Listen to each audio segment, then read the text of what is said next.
folks from, uh, yeah, we've been wondering that. And she will provide me a letter of support. And the only thing I. Jumped right on it, didn't they? Where, Yeah, right. where's the To food? help us like Oh, open up flyers, play. And that's it, basically. That's the only thing that I understand that all of you. And you have a lot of other stuff. So this is So what, that's what we're going to work very closely with the David, yeah, to be able, because he is in the community, to be able to keep working with what he's doing, he does again, over time. So that's basically what I'm trying to put together, and that's one of the reasons we think, yeah, we need good people and to come here, and then tomorrow we can start. It's a file thing, and I understand that community is busy and everything, but we have to try to get the best for the most of those projects. And also to help the community, because I also was in the library. I wanted to be in with the students. I brought them patients, over my, let me, because you send the, I have working with art now. Yeah. Okay. 112 Sag Drive. So I have a lot of stuff here that I brought to police station. So last time that I came here, I have to call, yeah, I have to call. I asked him. Well, yes, we have parents of kids. Okay, and I will have to, I will bring you some. All right, I got you. Now that I got I came, I brought this stuff. So she's interested in which is another passion that I have. So she's going to try to have me in the, one of the ISD for the, all those in-house training. They can come and talk about that. And it's a sure, I'm happy to be. But because the thing is, I have worked with about 20 years in community. But in US not in the model. I work a lot with Hispanic. That's why everything that we're doing is bilingual. So we can reach the Hispanic community. So I'm still. Anyhow. So, That thank you for all was. the good work you're doing. That's not a problem, and it's part of our job, that's part of what we do. At the facility, in Texas, and another, like a day, and we're working with Emory, with the University of Kentucky. I don't know if I might going to be collaborating or not, but we don't know yet, because the person is out of town, so that's what we are looking for. So anyhow, I don't have my own time. Oh, well, no, not at all. Thank you very much. So, I don't know if you can.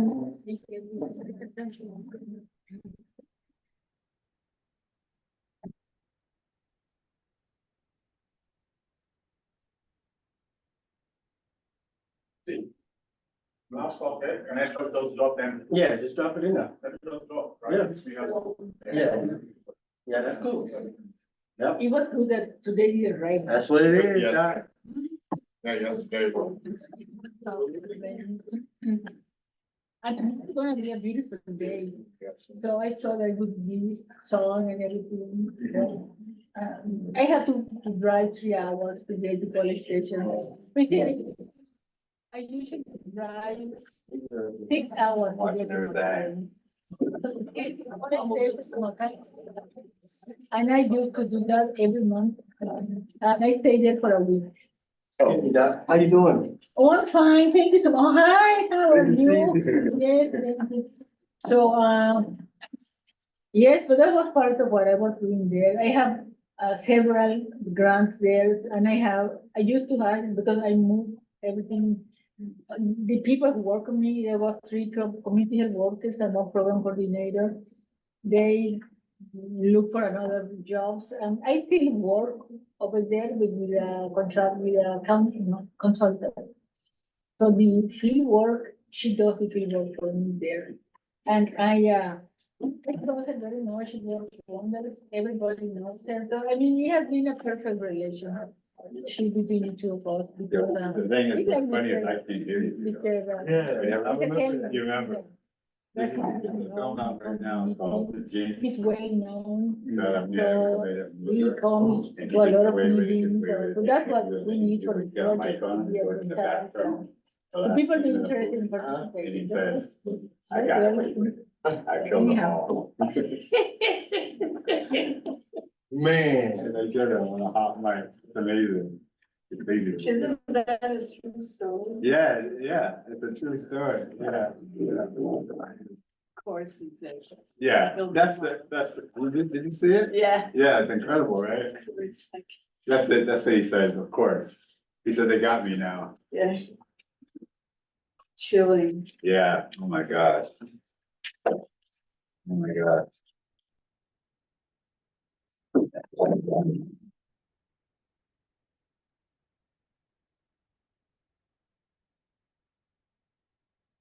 Oh, because it's the maker, Andre Lamberton. Yeah. Okay.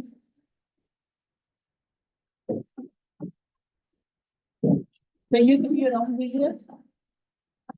Yeah. Have an editor. Or you have a, now what did you study? Sorry, Where did you study film? in New York.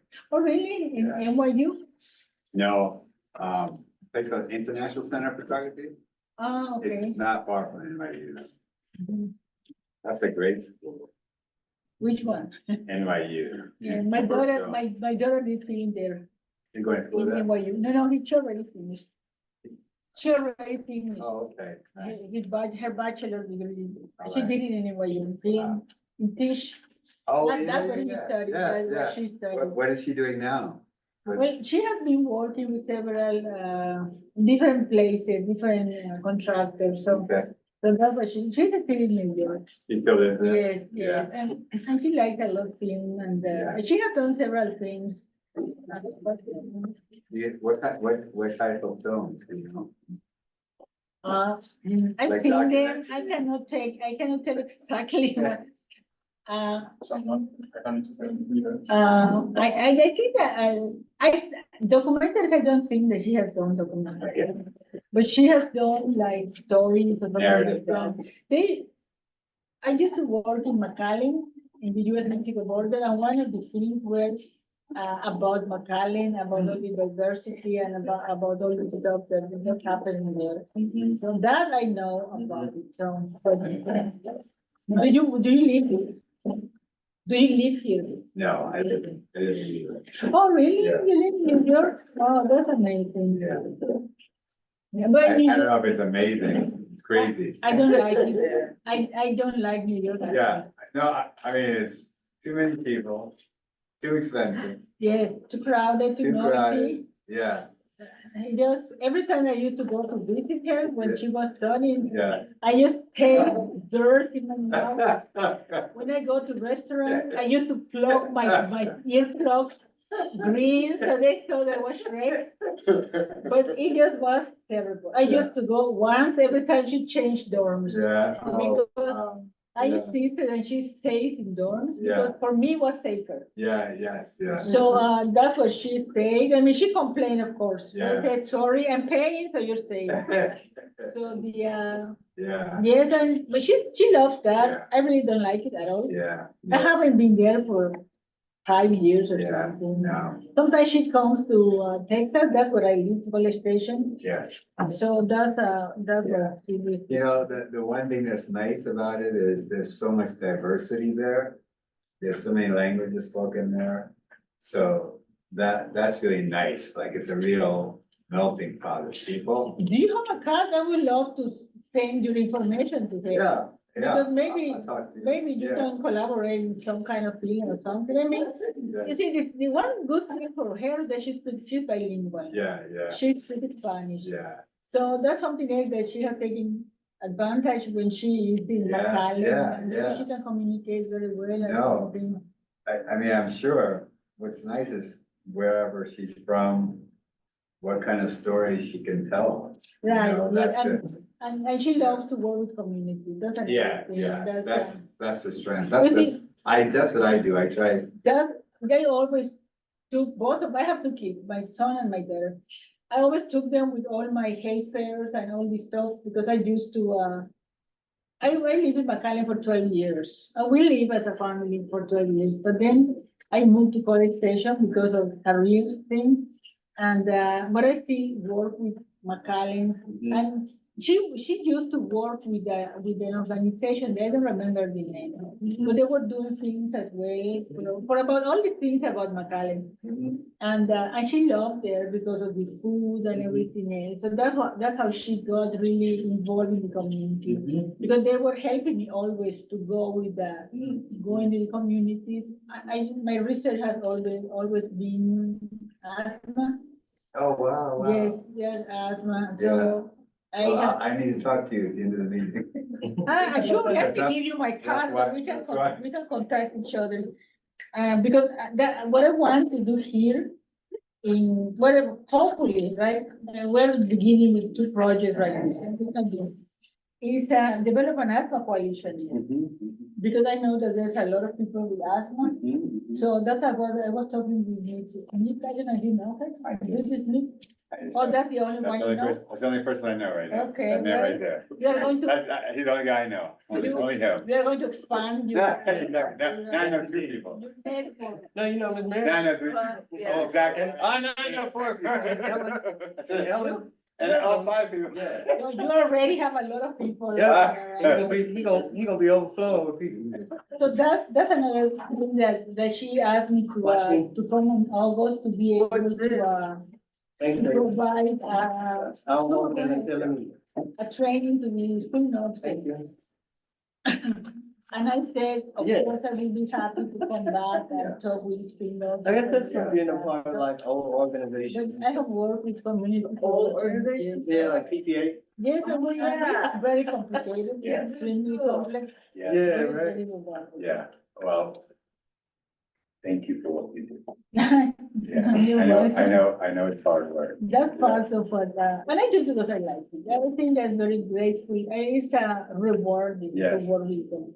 Yeah, yeah. So that's why we are invested in this grant that we have now, and then I'm submitting another one for the EPA.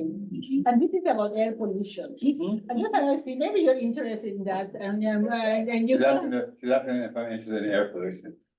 Yes, that's the reason why we are applying to EPA. Uh-huh. We're applying to EPA, and the goal is to inform the community about what's happening here. Of course, they know that they don't breathe clean air, right? But because they're putting air monitors in a lot of places, 60 air monitors around. No batteries. And, What? no, No we're bad. collecting data. What good is that? which I know, right? Neither EPA has that, we have the data. Wow. So, and they were going to continue this proposal, if we get funded by EPA, we are gonna work to that for 4 more years. 4 more years. So, yes, And you have it, then you have data now already. well, we're collecting the data, we're going to begin to collect, we don't have, there is data from TCQ, but the data is limited, because they just have 5 monitors, which 3 of them doesn't work. So they just See, have. that's to- kind of what I'm looking at. It's of course really old. So, yeah, so we have a meeting, and then we have a lot of information about, we have a lot of background, we have a lot of this, we have a lot of that. And one thing that I wanted to include in this project, but I couldn't, it was indoor air pollution. Because everybody is 90% inside their home, and we have a lot of pollutants in the house. Beginning with, if you're cooking with gas, there's a lot of particles that they just go into the air and you don't see. So, this is one of them. The other thing is the chemicals we use at home, cleaning the house and everything. A lot of them, they have volatile organics, and they were breathing. A lot of people love to use these plugins in their Febreze or something like that. Oh, yeah. And they have a lot of volatiles that are very irritant to lungs. I have a question. So how are you getting the data? How are you finding? Well, finding people. How are you? We Yeah, how are you are getting collaborators. How are you? How are you finding people in the community that have asthma? Oh, well, right now, I'm not focusing on that one, right now, in this moment, I want to do, the thing is, I cannot do everything at one time. Now, what we're doing is collecting, we're gonna put monitors in 60 places, different places in Dumont and Port Arthur. 60. 60, yeah, they're gonna stay in the community, we're not gonna take them away. And then we're gonna be collecting the data that morning, they run 24 hours and they're gonna be there for 10 months. So all the data go via internet to the individuals, to the other faculty that are going to be analyzing and collecting and doing all of that. And the other thing we're doing now is going to be a survey for the community. We're hoping to reach 1,000 people, no, 3,000 people. All the data we're collecting is going to be analyzed, we're gonna send it to the community. There's going to be a website also, but it's not going to be the kind of website they're gonna develop further for this PhD. Because what we're doing is create a framework with not just this data that we're gonna collect from all the data that is available in the United States. Oh, So wow. it will be very comprehensive, it will have a lot of information Good evening, Ms. Ellen. for TCQ, for Speak Department of Health, for everybody who is interested. For EPA as well, Said she because was we gonna have to zoom in. provide reports. And we're gonna develop policy briefs, we're gonna develop communication. We're working with SIDA. Well, it's just a community organization, not for profit, and if they are very interested to work with us. And Anybody need so this person, the director, works a lot with the community, so that's why, we want him involved, and, so he can go back to the mayor, to the governor, whatever it is. Well, to the governor, it will be difficult, in Austin, but anyhow, to provide such information, so, but the thing is, see, every time that you go to anybody, you say, okay, my resident, my community has a lot of this information, but if you back that with facts, with numbers, then they will listen to you. If you just say, okay, they have a lot of headaches, they have okay, but what's the data? What are the facts? How are you telling me that if you have no proof of that? So that's what we're going to do, have proof of every single thing here. And we're also educating the community about environmental health, about public health, about air pollution, about many things. I don't know, well, I think it's going to be discussing this, so. That's why I'm here. Okay. Is he gonna Okay. tell you that, or you're gonna tell us? Who? Him. I don't know. Trust me, I cannot talk about today. I have talked so many hours that I have a terrible pain here in my throat. And I told you that, please, I don't make me talk because We just say, don't make me talk. I'm talking right now, right? But- Don't make me talk. No, he's going to talk, not me. So. The environment is fascinating. I love everything about the environment. You never end. Never, ever. Yeah. It's always something. We're so polluted. Climate change is already here and there's so many problems, so many. Yeah. But I don't know. You better say something back there. Mhm. You better say something back there right there. Hey. Got it? Appreciate it.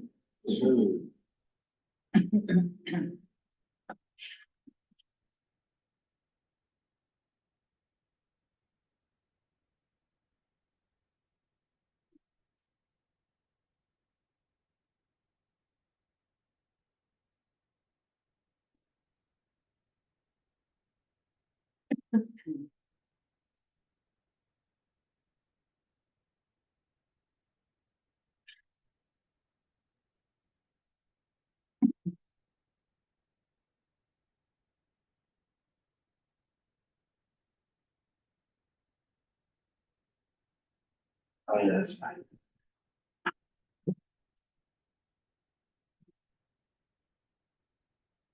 And we're reading the position of Mr. Cohen. You see what's going on there in Washington. That's interesting to know what's going on in our country. Especially the Supreme Court. You think that's something that he can work on.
Good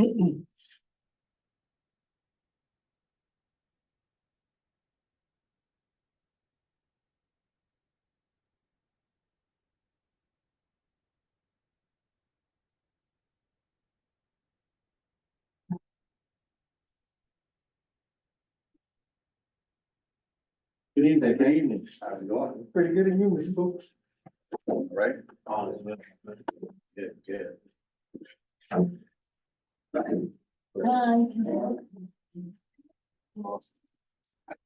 Oh, no, it's not this way.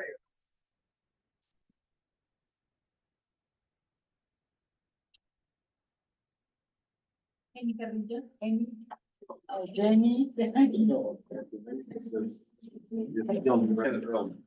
Hi, nice to meet you. Pleasure. Hello, hi. Ah, okay.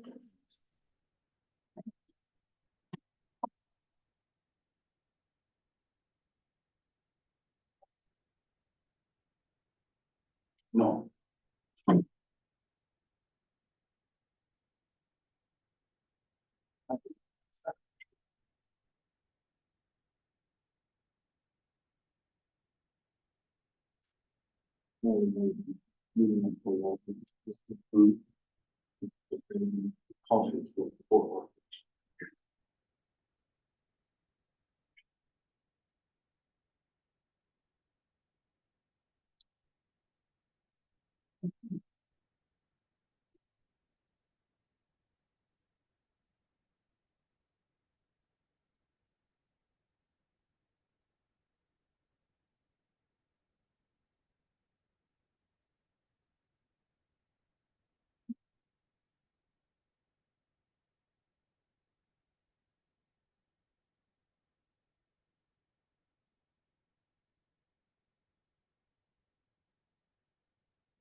We need to sign this waiver, No, ma'am, that's for the, volunteers.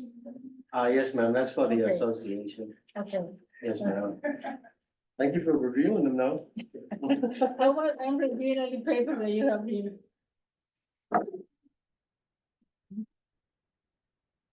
I wonder where is your baby? He went and grabbed the food. Okay. Yes, ma'am. Hello. Hi. Good evening. Y'all feel comfortable today? On this side? I mean, I guess. We'll still hold up the back wall.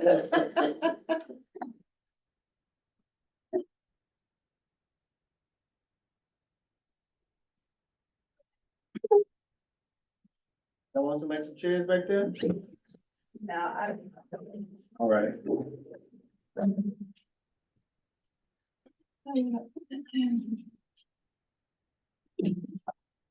Ruben, I saw you, don't hide, I saw you.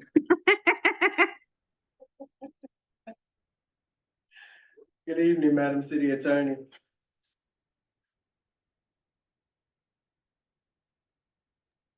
Good afternoon, well, good evening.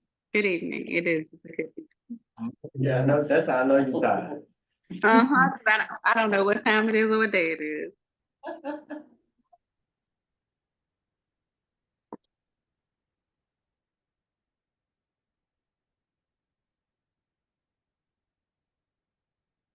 So, we're gonna wait probably another minute or so till 6:30 for everyone to get in. And then we'll definitely kick off. We're waiting on, Dr. Ayodele to come back with the food as well, so that we can eat and chat, or chat and chew, I like to say. But I definitely want to, thank all of you for attending, this evening's meeting. And again, feel free at any moment to reach out to the South End Community Association about, any resolve or concerns that you may have as neighbors and residents of the city of Beaumont. Hold on just a second. Good evening.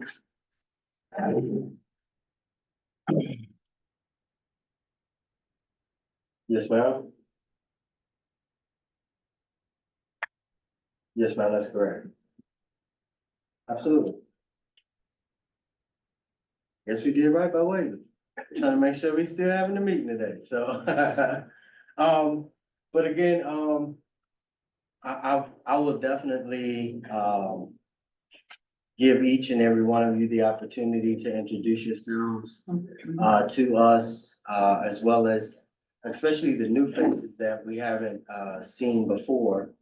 And again, we do have a lot of information to give and, hopefully engage, collectively as a community. So I'm excited about this evening and future meetings we may have.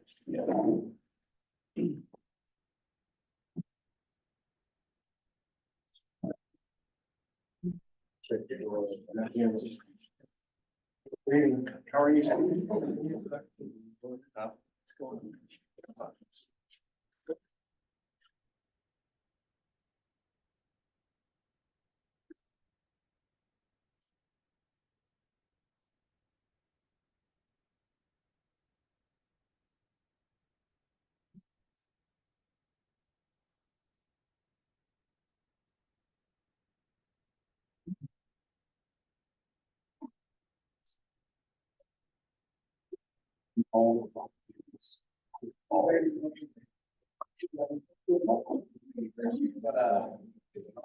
Very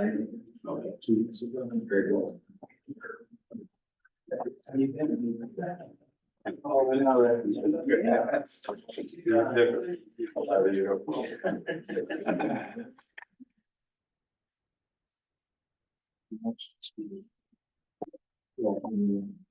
This is where we are. You're fine, you're fine. I'm in the way.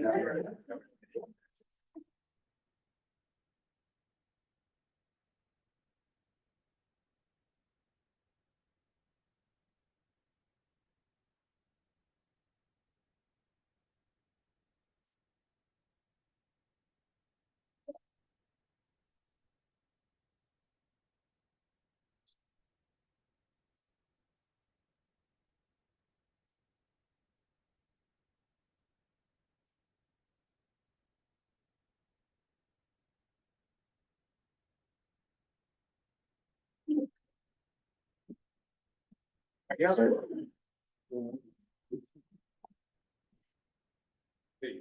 Wells or?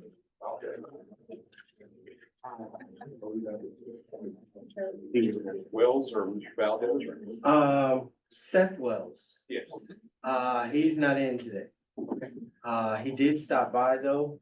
Do you need me to reach out to him? No. It's, the commander, Mr. Seth Seth Wells? Wells, and Yes, sir. Valdez is the. Yes, sir. So they, neither one of them want to be here? I know Seth had, to step out. I do have a report from him. But okay. You're more than welcome to stay. Yeah.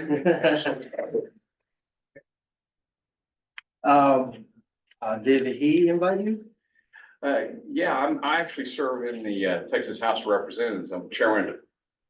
I'm not sure what that's all about, but. Yes, sir. Yes, I'm sir. chairman of Defense and Veterans Affairs, and I had arranged talking to all the American Legions BFWs, so I was supposed to be here today. Awesome. So you. Am I in the wrong place? No, sir, you're Okay. actually, you're on the. Oh, I'm agenda. on the agenda. I Yes, got sir, you. are. No, Don't try to get out of it, you can't. no, okay. You're already in. So Thank you you. stop. Yes, sir, absolutely. I don't do it.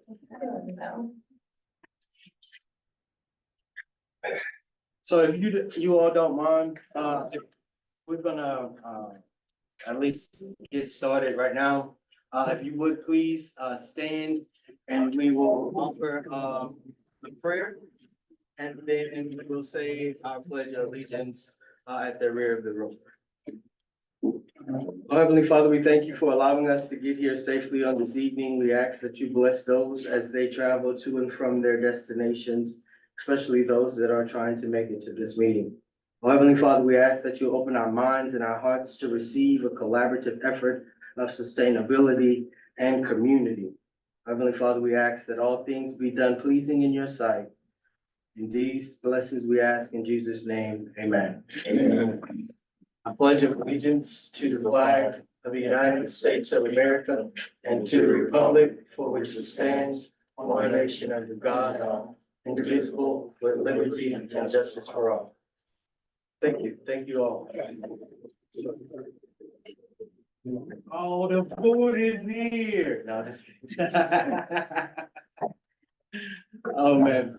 So, I definitely want to again welcome each and every one of you to our regular monthly meeting. And it's a little special this month. Well, it's special every month, you know? But it's a little extra special because we have some new faces in the place, as well as some projects that are going on in the community, that, we definitely want to acknowledge our neighbors and engage with the broader community. So item number one of our agenda, if you will, it's the blue pretty thing. I think it's very pretty.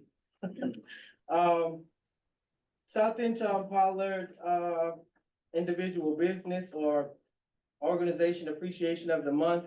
Of course, we have National Military Appreciation Month, Asian American and Pacific Islander Heritage Month, Mental Health Awareness Month, Jewish American Heritage Month, National Clean Air Month, No Mo May, and I'll explain that if need be. Mother's Day and a blessed belated Mother's Day to all mothers that are present and viewing today. And May Day. Our honorary recipient or appreciation of the month goes to Lone Star Legal Aid of Houston, Texas. So absolutely congratulate Lone Star Legal Aid, especially in their efforts to help our community become 501c3 certified and a charitable nonprofit organization. Not only did they assist us in those endeavors, but they also granted us the application. So the fee of the application was granted by the Lone Star Legal Aid, and we received recently, after 2 years, recently received the determination letter that we are recognized as a 501c3. So, woo. Absolutely, absolutely. Community news and reports, we have the city, county, state, and federal government reports and communications. And this evening, we have with the city of Beaumont, Ms. Sheree Reed as the city attorney, and Mr. Coleman with the city of Beaumont Health Department.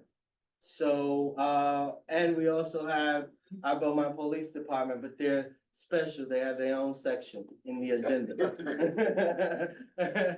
So we definitely would like to hear from Sheree if you have any communications or reports you would like to give.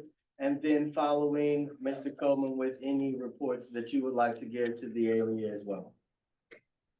Okay, so good evening. I'm gonna leave my camera off because it's been a very long day and I don't want to scare the people in the room. Everyone can see you. Good.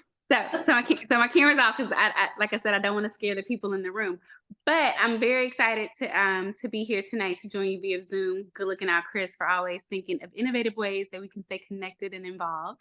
The city is currently in budget season. We had our first budget workshop this morning in council chambers. It was streamlined on our website via, I think, our YouTube and on the city's page. So it is available for you guys to watch. The next time this items from the budget will be discussed, I believe is scheduled to be on the agenda for May 21st. That's a council Tuesday. And then again, it's a tentative meeting scheduled for Thursday, the 23rd as well. So budget season is definitely a time for citizens to kind of get involved, to see what projects are on the horizon for the city. One of the big items that were discussed today was the park revision plan, as I know that is near and dear to the Charlton-Pollard neighborhood community as well. The city has invested a lot of time, effort, and money into a park study to make sure that we are utilizing our parks in the most efficient and equitable way possible for our citizens. We also talked about some downtown revision and also some infrastructure plans, both with water, streets, and drainage. And all of those projects are in our CIP, which is available online as well. So that's a big recap of what's happening right now. Budget season for the city of Beaumont runs from October 1 to September 30th. So look for several budget meetings and workshops and several discussions leading up to that time until such time as we adopt a budget. Councilman Turner, in his council comments, encouraged citizens to reach out to him if there was something that they would like to see added or a focus on for this year's budget. A lot of the items are intended to align with the city's strategic plan to meet those items that council has already identified as major priorities. Quality of life and better infrastructure being one of those key items. And the meeting concluded basically with all of council kind of providing what they wanted to kind of be the focus.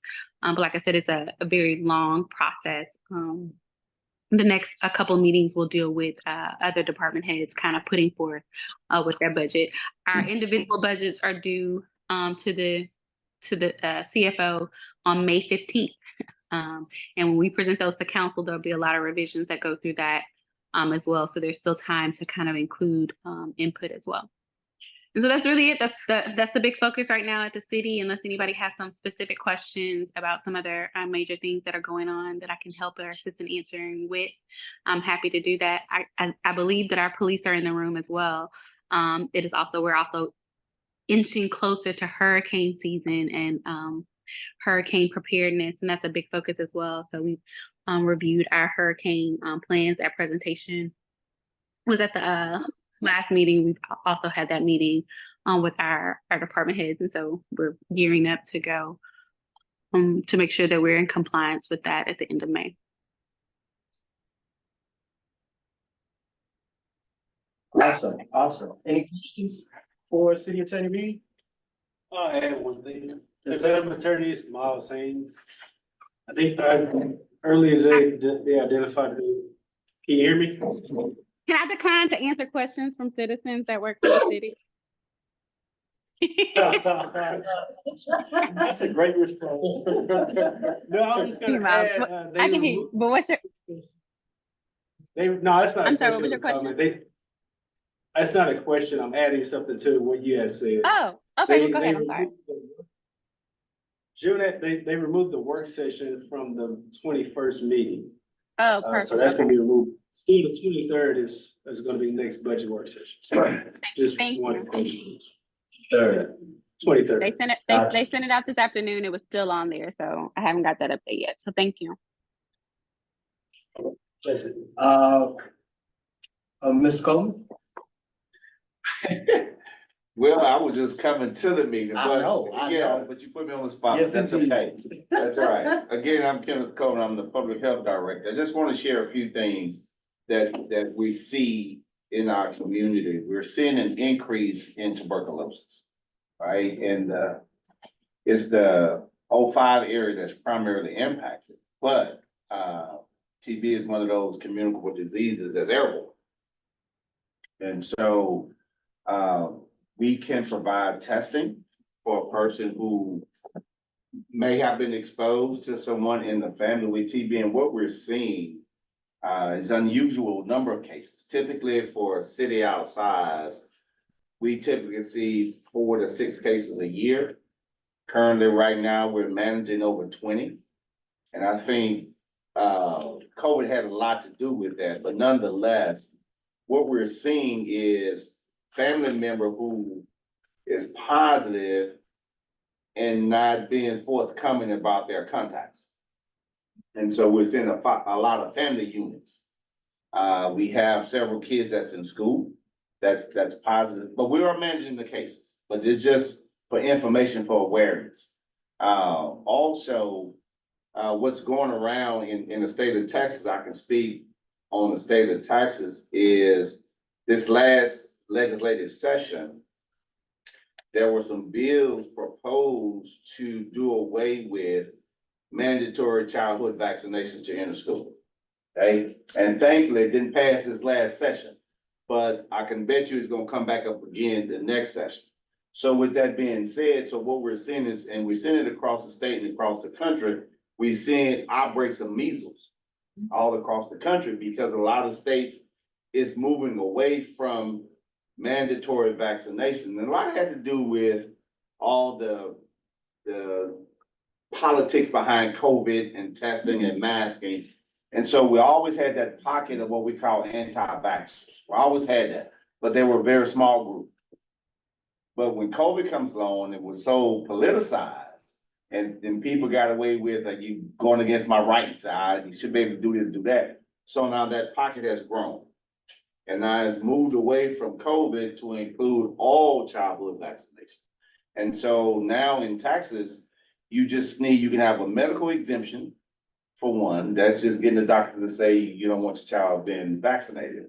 Or what they call a conscientious exemption. You just decided as a parent, you don't want your child vaccinated, right? And so, but these kids are still allowed to go to school. And so I'm just, I'm being hopeful that, more parents will get kids vaccinated. But what we're seeing across the country, I can almost assure you that eventually we will see it in our state with outbreaks of childhood infections that the vaccine is proven to deal with. And so that's one thing. Also, just to let the community know, because the state as a whole, Texas is probably #1 in the country with the most uninsured and underinsured citizens, right? But in Beaumont, we do have access to primary care. There are facilities here. They're called FQHCs, Federally Qualified Health Clinics, and it's based on income. So in other words, if you have no income, you still can see a doctor, right? It's based on income. And we have, you have Ubi Caritas, that's right up the street across from South Park Middle School. You have Triangle Area Network, TAN, T-A-N, that's on 7th Street. And you have Legacy Community Health, that's on North 11th. But you also have Jefferson County Public Health Department. Yes. They don't do traditional public health services like we do. They provide indigent care for all citizens of Jefferson County. And so there's access available. What we see though is that there's a lot of people in our community is not taking advantage of what's available. To give you an example, here at the health department, we hold health fairs. And typically when you go to a health fair, you got booths set up, people give you information. But what we do, all these services that's available to our citizens, that's who we invite. Okay? We did a health fair on a Saturday from 9 to 12, 10 people showed up. We put it out on Facebook, all the the city social media outlets, 10 people showed up. So now what we do, when we host it, we do it during the weekday because we do have citizens come in for other services and we have Medicaid there. A lot of people don't know with COVID, the sign up for Medicaid was waived. You just automatically kept getting renewed. Now that they declared the pandemic over, now you have to go through that process all over again of signing up. And a lot of people is not aware of it. And so we had people from the Medicaid office at our health fair to assist with signing up, right? And again, they declared the pandemic over. And what I like to share with people, when they declared it over, only thing they were declaring over, all the free stuff was over. COVID is still with us. We still have cases. Correct. I mean, right now, there's a new variant they call flirt that's going around. Tell right? it, Doc. So, right now, the data is showing right now that it's not causing any more severity than the previous, variant, but nonetheless, it keeps mutating. Correct. It keeps mutating. And so I just want people to understand when they say it's over, free stuff is over. Now, you still have the ability to get the vaccine. The federal government put in what they call a bridge program. Right? And the bridge program was to give people access to the vaccine. Texas get it, and Texas put in their own bridge program. Right? So now that the vaccine is commercialized, which means no one gets it free in the private sector. So now pharmacists have to pay for it. So now what you have, pharmacists are not buying it. Because at first they was getting it free, even they was charging you to administer it, but they were getting it free. Now that it's no longer free, they're not buying it, right? So public health departments, we get it, right? But you can't get it from us now if you have any form of insurance. Wow. It has to be Medicaid or no insurance at all. That's the only way you can get it from us. Now, in order to get it from a doctor's office, a pharmacist, it's whatever they charge you. And on the average, the vaccine is running between $150 to $200 a shot. I'm glad to be a veteran. So that's that. And I was looking through your agenda and I noticed you had something here as it relates to mosquitoes. Yes, sir. And there's a number you can call and see. Jefferson County handles spraying for Jefferson County. And so there's another email that went out. There's a number you can call, and it's 409-719-5940 to report areas that you see a lot of mosquitoes. 409-719-5940.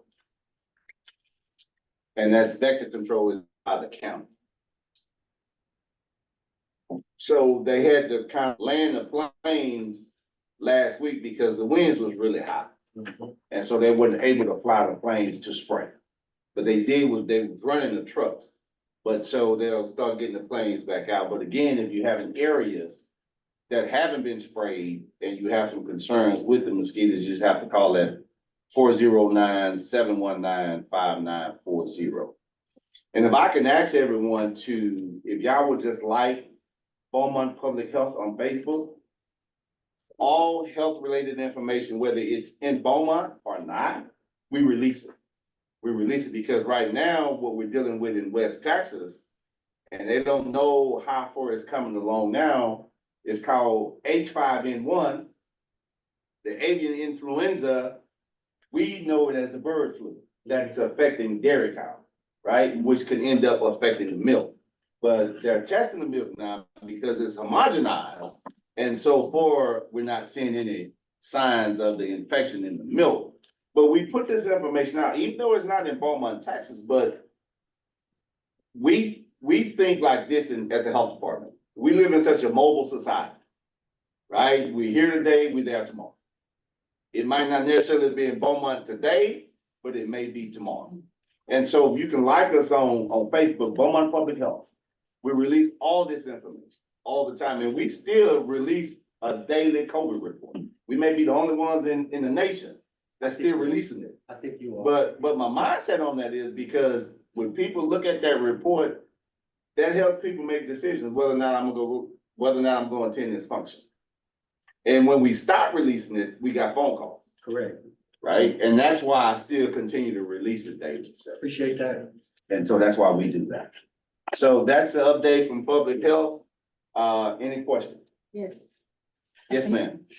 Are you doing screenings for TB? Yes, ma'am. So We manage TB in Beaumont, and what I mean by that is a person can be diagnosed at their doctor's office, then they will come to us, and we do all the contact investigation. no, I understand, but the thing is that as you said, a lot of people, they don't have medical insurance. Yeah. But I don't know if the public department. Because I understand Money. your question, because we have such an increase in cases, we're allowed to just do screening, but typically you have to be referred to us. No, I Yeah, understand that. Yeah, but now we can, Now you are doing screening, so Yes, ma'am. because there is no other way to diagnose those who don't know, maybe a lot of them, they don't know that Yeah. they have TB. So, and that's why they are passing it to their kids, their TB, because they're not aware of that. And that could be an option, right? It would be a possibility. Yeah. Or maybe they know and they just. Yeah, hide they it. know, the ones we talking about, they know, they just not forthcoming. I'm sorry to interrupt you, but the other thing is that it would be nice, it would be advisable to see if you can educate your community You about, do? okay, so you do that. Yes, That- ma'am. That's excellent, because that's the other issue, that a lot of times, as you mentioned with the immunization, because of the misinformation that we had throughout the whole COVID and all the other problems, that's our biggest problem now for all health issues, no?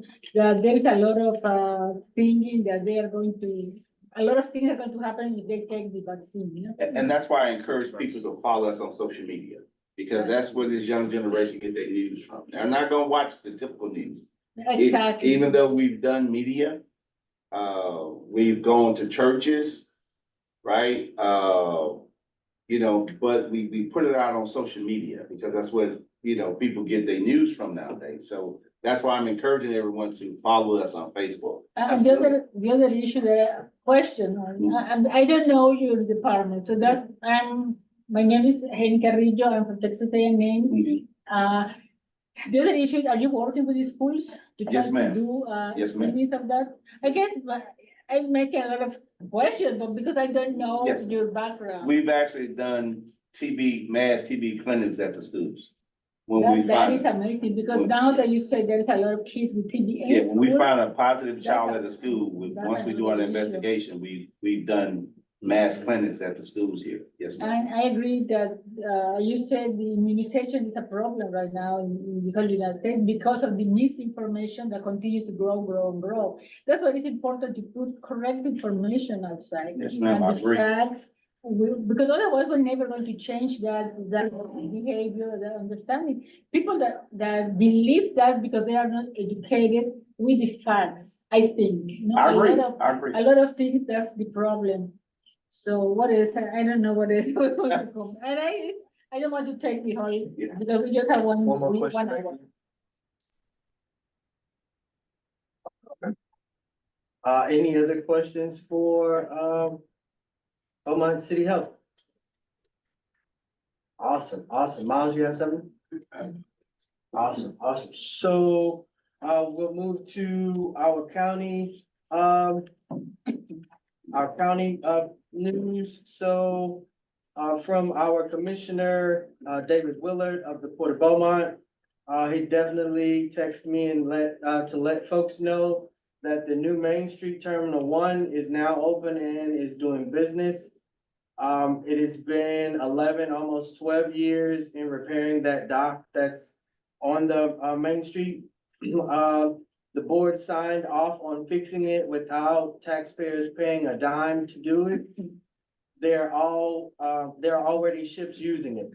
He said also remind them of the free training program that, he's still promoting Paul Hall Center, for maritime training that they'll be constructing on, Franklin and Park. Contact him if you want any, more information. Again, that's, Commissioner David Willard. If you do, not have his phone number, he definitely wants me to let you know it is 409-659-7946. Again, that's Port of Beaumont Commissioner David Willard. And that's it from that side. On the county side, they wanted me to also let you know the runoff election. Of course, that's not in particularly pertaining to our district. That's district Dave Phelan's district, which is on the other side. I want to say the other side of Franklin Street. And we're Christian Manuel's district, which is District 22. But again, we definitely want to encourage our residents to that have not voted in the primary to please vote, make your decisions in this election runoff, and prepare yourselves for the November election. Become familiar with all of those candidates that are on the ballot as well. State information, I do not have any, or federal information. Again, our federal information is already listed in our agenda, or communications actually. So I'll just cover that as we get to it. The special people in the room, Beaumont Police Activity, active calls for service. You have the mic. Hello. For those who are new, I'm Haley Morrow with the Beaumont Police Department, Public Information Officer. I'm joined by Lieutenant Andre Reynolds, who is a fourth watch commander, who's over all of your patrol officers who come in at 4 p.m. and work till 2:30 a.m. And then Captain Tim Okmachek is over the administration division. He is also the emergency management coordinator. So, full jails crime stats from the last meeting, which was April the 9th. So, from April the 10th into today, there were 144 calls for service. Only 2 items of note. One was a deadly conduct on Saturday, April the 27th. The call for shots fired came in at 3:30 in the area near Shamrock and Tilson. There was when officers got there, they discovered a large party that was kind of dispersing. No one was injured. No one really helped the officers with any information. They did locate about 20 shell casings in the roadway, and took a few of those for evidence. Around 7 o'clock in the morning, we received another call from an address in the 500 block of Jackson, whose home was hit by what we believe was the gunfire from that shots fired call. We did get a hit actually on the NIBIN, which NIBIN is the system that we use when we recover shell casings. We put them into this system, and imagine it's a statewide system that's used it with law enforcement across the state. And if they're matching shell casings from the same gun, it'll let us know. So we actually did receive a NIBIN hit off of the shell casings from that, from a shooting in Irving, Texas back in August. So I wanted to point that out because it just lets you know how these firearms are traveling all throughout the state. They steal a gun maybe here in Beaumont out of an auto burglary, and maybe it gets sold on the streets. We know that people have connections to Louisiana, Houston, and other areas, and that's just an example of how those firearms can easily be used in multiple communities. So no one was injured on any of that, and that case is still under investigation. The second incident was just a forgery. The victim had multiple charges. through Apple Pay on her Wells Fargo account. So I always like to bring up the forgery and fraud cases just so that you have an idea what's happening. But always keep an eye on your bank accounts. And if you use the third-party pay like Venmo, PayPal, Cash App, Apple Pay, just know that there's the possibility for those to be compromised as well. So keep a good handle on that. So that's it for crime stats. The next thing I want to talk about is the Beaumont Police Department's new real-time crime center. I don't think we've really touched on it too much at this meeting, but we already have the real-time crime center officers assigned. So we have a lieutenant, a sergeant, and a detective that are a part of that unit now. In July or August, we'll be revealing the new real-time crime center. It's still being built out. It's going to be on the 3rd floor of the municipal court building, so where our dispatch center is as well. And we have a new program in the real-time crime center called Fusus. And what Fusus is imagine it's like a product that brings all of our systems together. So, for example, one thing that we will be pushing heavily, we've really only pushed it at community meetings, and that's our camera registry program. So if you go to connectbeaumonttx.org, and I have some flyers in the car too that I'll bring in. I forgot to grab those when I got out.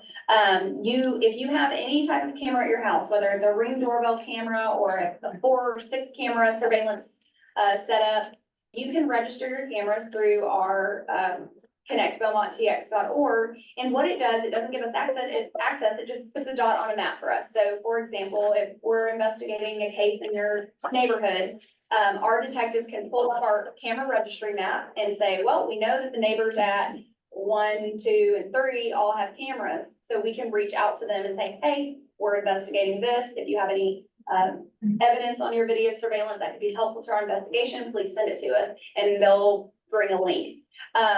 Or they'll send a link. So we currently have 1,550 registered cameras, and the other side of Fusus is integrated cameras. Integrated cameras is what we want for all of our businesses, any public buildings, restaurants, grocery stores, hospitals, schools. Integrated cameras means that we would actually have access to view those cameras when an incident is happening. So imagine a aggravated robbery at a convenience store. Their already existing camera system, the person can purchase a Fusus core that plugs into the back of their already existing camera system, and it basically just gives a bridge to the real-time crime center.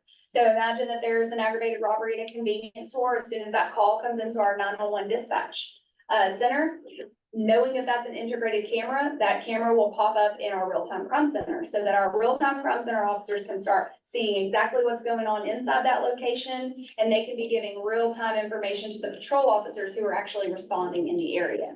And it's also integrated in with our body cameras, our in-car cameras, license plate readers that are throughout the city. So it's a way for us to really use technology to our advantage, hopefully reducing crime because we'll have a higher success rate. We've already had really great success with it, even though we're not fully built out in the real-time crime center. They're operating out of a conference room. We've been able to catch a couple of homicide suspects just by putting their license plate into our license plate reader hot list. And stolen vehicles are hitting off these license plate readers. It sends an alert to the officers nearby.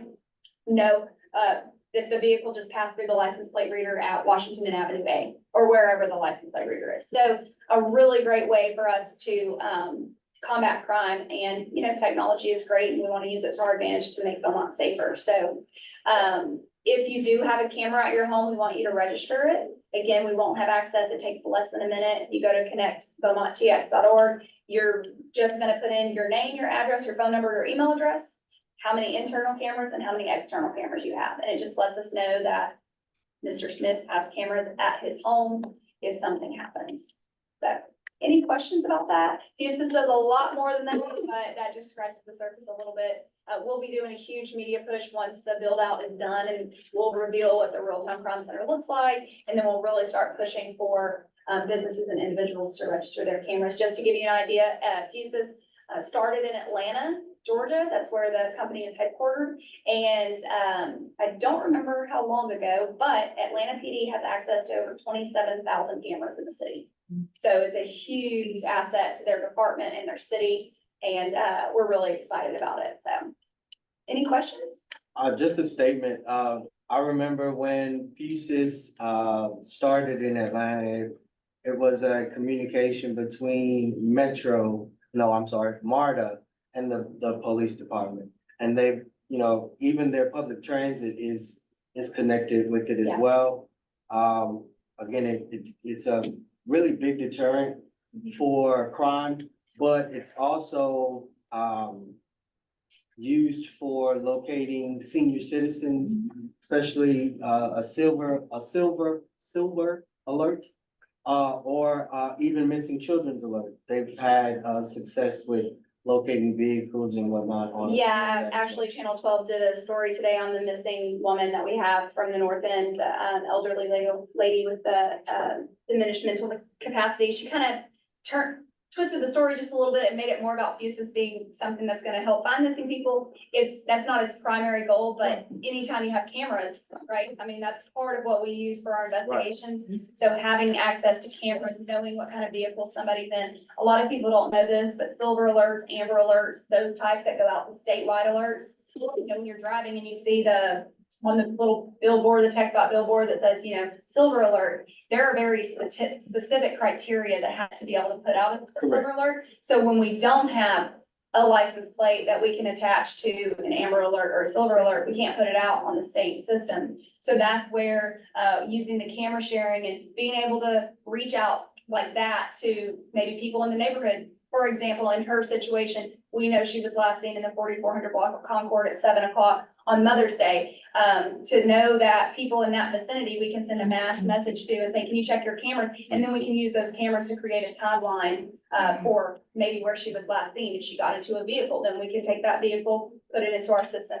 as a vehicle that we would like to find to try to check on her. So yeah, it's a fantastic technology. We're really looking forward to it. It's gonna take us a couple of years to get the word out, get enough people registered and really work the system, but it's already been really, really helpful in a lot of our cases. So we're excited about it. I used to get up and tell people it's not like the way you see on TV. Well, it's kind of like the way you see on TV. We're excited about it. Any other questions? Thank you so much. Great. We are now to our business neighbors reports and communications, and we have a lot of business neighbors available. I'm sorry, Chief, you have anything to say?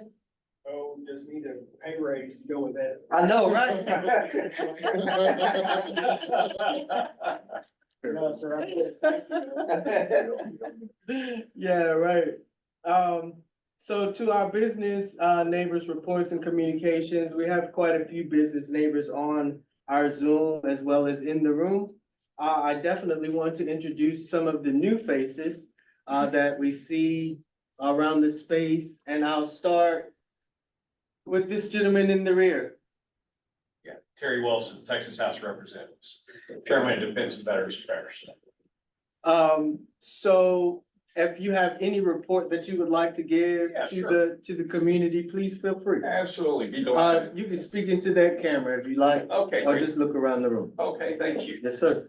All right, there's two documents I'm gonna let you have. I want to start one going this way and the other one start this way, if you will, ma'am.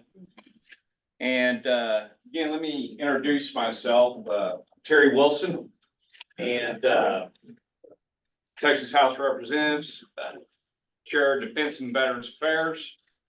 And what I am doing is I'm going around to our veterans organizations, both formal and informal, because there are some informal veterans organizations and groups that have gotten together to participate within the community. And going around and making sure that our veterans are informed and also to ask for help. This is the first session for which I will chair Defense and Veterans Affairs. And so I am on a road show, if you will, to get out there and let y'all know what we worked on the last legislative session and what we're looking to do in the next legislative session, the 89th. Now, you got two documents. Thank you very much. And they're marked accordingly. One says the 88th on the top, the other one says the 89th. Now, look, I'm not gonna read these documents to you. These are actually just for you to take a look at. I will leave my contact information and so that we can continue to hear. If y'all have a a representative here, Christian, he does a really good job, represents you well in the Texas House. It was a privilege working with him this past legislative session. This is not political. This isn't a political discussion. If you see something on there that tickles your fancy and you want to ask questions about it, there's no intent of an agenda anywhere. It's just simply where we're focused and what we're doing to inform y'all. Just so that I understand who I'm talking to, the presenters, I got it. How many of y'all are veterans in here? Oh, Okay, and veteran spouses? Okay, and sons of, what American Legions has a sons organization, right? yes, sir. Sons, ma'am, what's your affiliation with American Legion?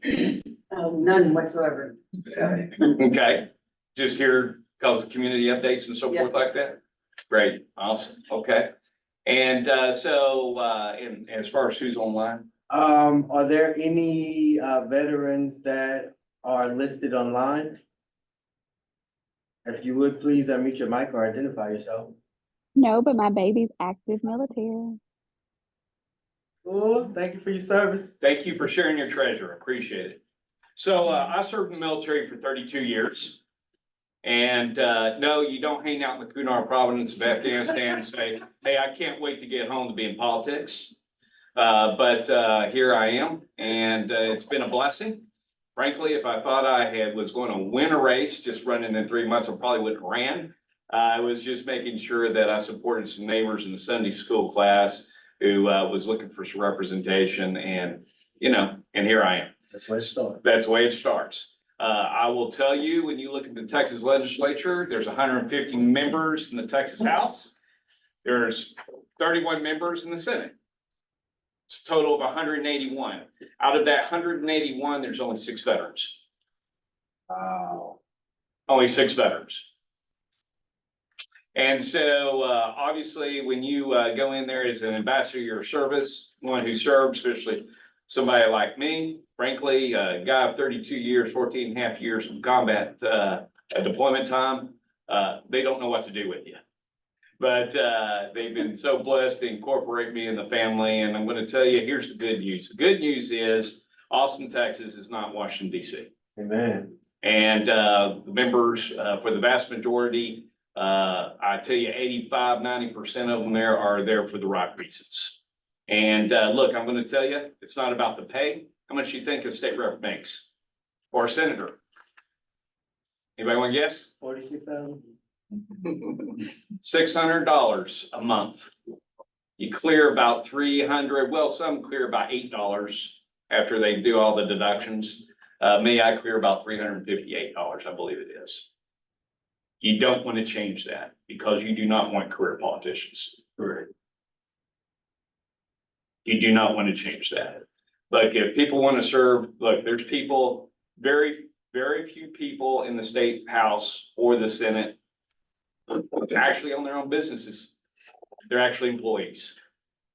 And they actually work in entities that afford them the opportunity to go and serve.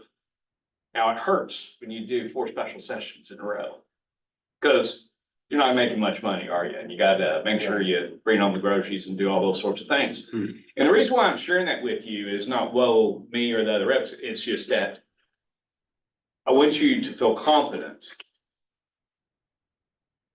that they're servants. They are servants. And the good thing about the state of Texas is on 85 to 90% of the issues, we work across the aisles. And that's another good news story. We know both parties have their issues. And the reason why I'm engaged and involved, and especially getting out, is because I'm trying to make sure that I combat the very bad of our politics. And that is disinformation campaign plans out there intended for one, those folks to make money off of our ignorance and our hatred for one another in terms when it comes to political issues. And we cannot let them win. We cannot let them win. We're Americans. And frankly, it's personal to me. I had to send a lot of soldiers back home, either wounded or to repatriate to their families. And it's personal to me. And so what we're doing politically is what is the most desperate and worst danger that we are facing right now. Just think about it. Have y'all seen the videos in this runoff? It's horrendous. And guess what? Let's see, Representative Phelan. He can't sue for slander. So I'm admissible in court. It's open game because it's politics. Any one of y'all, some of the things they're saying on there, if they say about you, you can sue for slander, but not in a political game. It's disinformation and it's big money. It is big, big money. They don't give a damn about us. They're about their wallet, or making sure that they get their Speaker of the House in instead of yours. And so that is part of my campaign. Didn't mean to really go there, but at the end of the day, that's despicable, and that's why this American soldier's fighting it. That's why we're fighting. That's why I'm allowing my treasurer, my son, to serve. We got to take care of each other as Americans. But the Defense and Veterans Affairs Committee. Chief, I'm going to demote you back to captain. Because I can't afford you. I heard that you were part of emergency management. So what you may not be aware of is, yes, we're the Defense and Veterans Affairs Committee, but we have emergency management oversight. And we're pretty busy. When you look at the issues ranging all the way from the state of Texas, you can have a hurricane while at the same time have Central Texas fires. That's it. And oh, by the way, tornadoes through Gerald, Texas. Yeah, The Panhandle can be in the middle of a freeze storm. yes, all at the same time. All at the same time. And so emergency management, there are 33 agencies that are part of the Emergency Management Council. And here's the interesting thing. Only one of them is their primary mission is emergencies. Texas Department of Emergency Management. The rest of them, the other 32, is additional duties. They have responsibilities, primary responsibilities in other areas.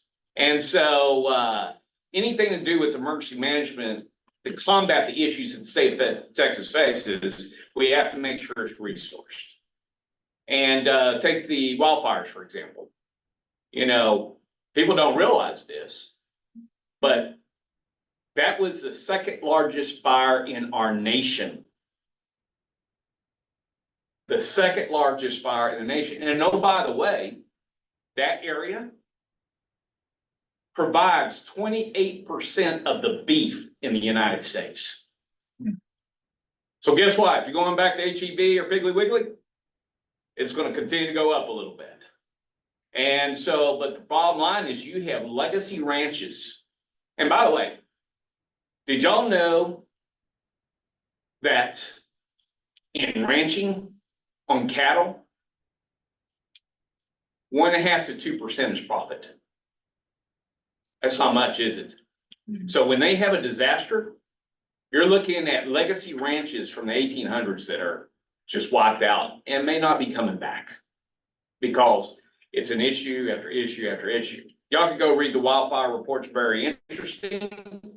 But it just so happened we get through with that investigation and that report to set us in the 89th legislative session. And what do we have? We have floods, Southeast Texas.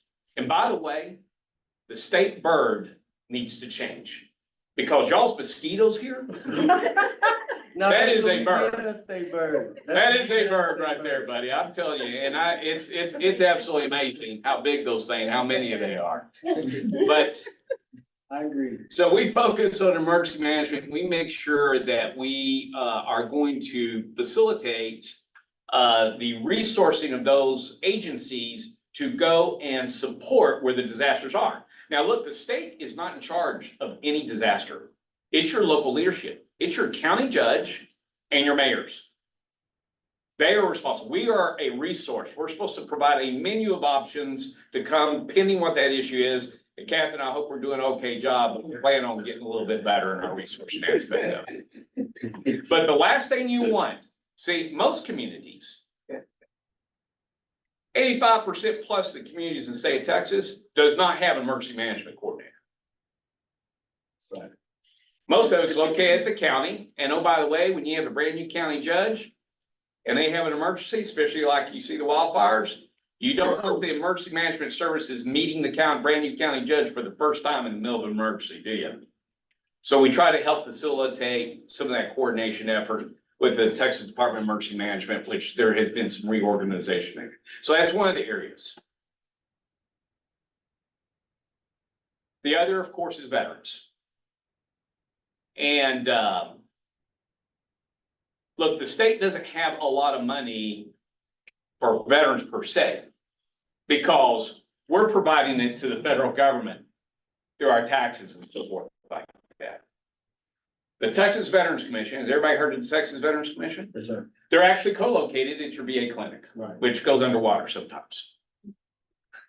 Okay. We know there's some issues there at the VA clinic. But at the end of the day, your Texas Veterans Commission's purpose is to help veterans get to the resources, or to educate, because a lot of American Legions and VFWs and DAVs, basically, it's like in the military, train the trainer. Right. Help them get organized to reach out to the veterans community. But it's Health and Human Services connection is just a portion of it. It's also in terms of our veteran entrepreneurs. They want to go into a small business, and how do they get to it? Where are the resources to go and get those resources? As you know, Health and Human Services is very complex as it already. So really, when you look at the resources that are out there in the Health and Human Services, almost 1/3 of the state budget is to Health and Human Services, or 1/3 plus to education. But at the end of the day, Texas Veterans Commission is basically trying to help communicate with the veteran population and those who to train their trainer to understand where to go get the resources.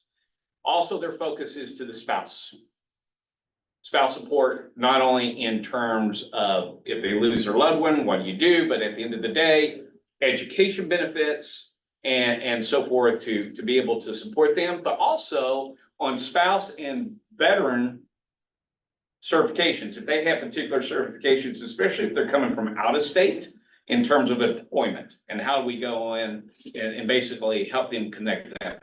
You wouldn't believe the number of veterans who are moving here. We're already getting a lot of veterans who they get out of Fort Cavazos, formerly known as Fort Hood, at the end of the day at Fort Sam Houston, a lot of them are staying. So the Defense and Veterans Affairs Committee is working really hard to make sure that we're identifying the certification process, especially in law enforcement, to be able to transition well in nursing, electrician, plumber, all those sorts of things. And oh, by the way, we still haven't, and if you look on the 89th legislative session, you'll see where we still are going to continue to work in that endeavor. Another piece that we work on the defense side is we know that oil and gas is the #1 revenue of the state, right? And what do y'all think number 2 is? Healthcare. Not healthcare. Agriculture, large farming community. Well, Okay. about a year ago, it was. 2 years ago, it was. Right now, the #1 industry in the state of Texas is the defense industry. There's a lot of things that are going on just right here in your ports that are growing. Yeah. There is a reason why we're putting Interstate 14 in and expanding it in the proximity of Fort Cavazos. It's to get here. This is the this is the largest port for military expedition now. Yes. And it's going to get bigger. But a lot of your defense industry happens to be located in the Dallas-Fort Worth and now growing into the Austin communities, down to San Antonio. We wanted to come here. That's manufacturing, right? Manufacturing is the pathway to go into the middle class. So you've been seeing things change in terms of our public education on the vocational side. We're looking to career pathways. Say again? Sure. and the career pathways. And so that career pathways translates, it may start in the high school, but hopefully it ends up in Lamar for your certification in vocational, especially on the manufacturing side. We're looking to change that. That's why you got the additional funding. That's why you're getting the additional funding for your transportation corridors. That's why you're getting the additional funding in education. That's why you're getting soon to be, hopefully, a new VA clinic, twice the size. Land selection is already in the process. Matter of fact, y'all can thank Speaker Dave Phelan for that. Correct. You see all this traffic for this construction that's beginning their barrier tape? Well, you need that, right, to grow? You can thank Speaker Phelan for that too, because you're getting the infrastructure you need. And the port increase, you can thank him for that. He's worked really hard for you because Southeast Texas has been ignored, but it happens to be our breadbasket for the future, especially when it comes to manufacturing and manufacturing jobs and our youth having a pathway. I appreciate your time. The last thing I want to leave with you is there are 6 military colleges outside of the service academies. You know, you got the West Point Naval Academy. Well, there's 6 military colleges in the United States. Norwich, up in Vermont. You got the Citadel in South Carolina. You got VMI, Virginia. You got Virginia Tech, which is a research development center. You got North Georgia. You got Texas A&M is a military, federal military college. And what does this mean? Is as you're looking for youth, be it a grandchild, a son or daughter, and they want a military career, guess what? They can apply for the Texas Armed Services Scholarship. There's 181 of them. Actually, there's more, 185. That is $7,500 a semester. So I'm gonna leave this with y'all. If y'all know some young people, and oh, by the way, that doesn't mean military go into the military. You could just be in the State Guard if you want to. That's not going to basic training. Correct. That's being prepared to help that captain back there in emergency management. Yes. Okay. Hey, thank y'all very much. I'm gonna leave my contact information. It's an honor to be here in Beaumont and fighting mosquitoes with you. And I can't wait to bring my family down here because y'all got a lot of history here and Yes, a lot of indeed. things to see. Yes, indeed. God bless you. Thank you very much. I'll leave you a card, sir. Sir. Thank you. Any questions for our state representative, Terry Wilson? Awesome. I mean, if we get information around any grants that we may not have captured in your space that are connected to the city of Beaumont, I'm sure that'd be of interest to us. Yeah, absolutely. So. Any other questions?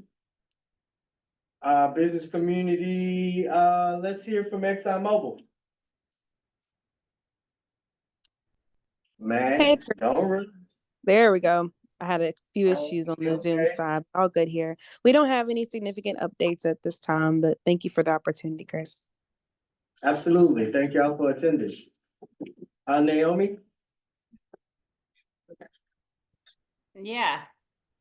Did you want me to say do you something? have anything you'd like to communicate? No, I'm just hello, everyone. I'm here in Houston. I'm tuning in I work for the Bullard Center for Environmental Climate Justice. And I just want to say hello and thank you for welcoming me and holding these meetings. I really appreciate it. And congratulations on your nonprofit status. I know, right? Thanks. Perry Busby, you have anything? Good evening. No, I don't have anything. Just glad to be able to hear about the great things that are happening in and around the South End Charlton-Pollard area. So again, greetings. Thanks Awesome, again for awesome. having these meetings. It's a pleasure. It's a pleasure. Ms. Mary? Oh, my name is Mary Bernard. I'm with the Big Thicket Biosphere. We're also a nonprofit, and we're working with Chris Jones in order to develop a pollinator garden here at the American Legion. And I'm hoping that this will become additional projects in nature-based infrastructure in the neighborhood to divert some of the floodwaters perhaps, clean some of the air, that kind of thing. I'm really looking forward to hearing the speakers tonight. Awesome, awesome, awesome. I would say Andre, but he's not even here. Technically. Faith-based neighbors, any questions first of all for Miss Mary? Miss Ellen?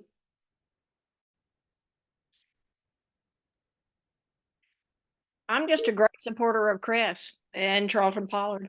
And so glad to hear what everybody is doing and looking forward to hearing the speakers. I work with the Golden Triangle Sierra Club as well as the Big Thicket. So glad to be with y'all and hear what's going on. Thank you, Chris. Absolutely, Ms. Ellen. Jalen. How y'all doing? My name is Jalen Lewis. I've been knowing Chris for a while. Just sitting in this meeting, I'm very, very impressed because he has been inviting me for a long time. Like I told him, I need to get better with my calendar, and just so happened I stepped in today. I wanted to just introduce myself to my neighbors pretty much. I'm a business consultant athlete. And my passion really and truly in getting to that sector was because we have too many of our family members and neighbors that are dying, that's leaving a burden on their family members. You know, so my goal is to educate the community as far as life insurance, supplemental health. A lot of people here act like they run from it because it's provided already through their employment. It's supplemental. And the difference is we actually pay out to the actual policyholders than the doctors and hospitals. And I'm very excited to hear from the rest of y'all. He's being modest. He also has seasonings. I don't know why he didn't lead with that. He's created his own seasoning. Yes. And he's from Beaumont. Yes. I mean, like, yeah, and he's also the past owner of Unique Eats, if y'all remember the food truck back in the day. Unique Eats that's the man right there. I'm gonna need some of the fries. No, but any other questions for our business community? Faith-based neighbors, I didn't get any communication. Are there any church announcements that we wanted to communicate to our neighbors today? I hope everybody was able to attend the prayer yesterday. He got postponed because of the weather. That's what I did here. So get ready for it again. Yes, It's coming back around. it will be, yes. Awesome, awesome. Yesterday also, a lot of schools did close early or let out early due to the weather predictions. Committee members, reports and communications. Our bank statement is available for review. Membership committee is recruiting our ambassadors, neighbors, members, volunteers of and around the area to join us in our efforts, advocacy, and engagements. Paper enrollment forms are available today with more ways to sign up coming soon. Any questions? Awesome, awesome. Neighborhood Sustainment Collective. Actually, before I go there, I have 4 faces, 5 for what Jalen, you already introduced yourself, but we have 5 faces in the space that are new. And this is one of them. He's gonna present to us later on, but so I'll let you do that. Ma'am, if you don't mind, could you please introduce yourself to our neighbors? I'm Victoria. I am a new native of Beaumont. Welcome. And I have a passion for the community and just community development. So I'm here, I'm tapping into a lot of neighborhood meetings. I do live in the South End, so I did make an appointment to attend this meeting. My kids attend school in the South End, so I just, I also tap into the city council meetings and listen up my ears to the street at all times. Just because, we're a community and I always want to be of resources to people that I can be of resource to. Thank you so much. Ma'am? I'm Rachel Bennett. I'm her sister. Awesome. So we kind of share the same interests. Absolutely, absolutely. Brother? Good afternoon, everyone. My name is Edward Morris. I too am a new native of Beaumont for about 3 years now.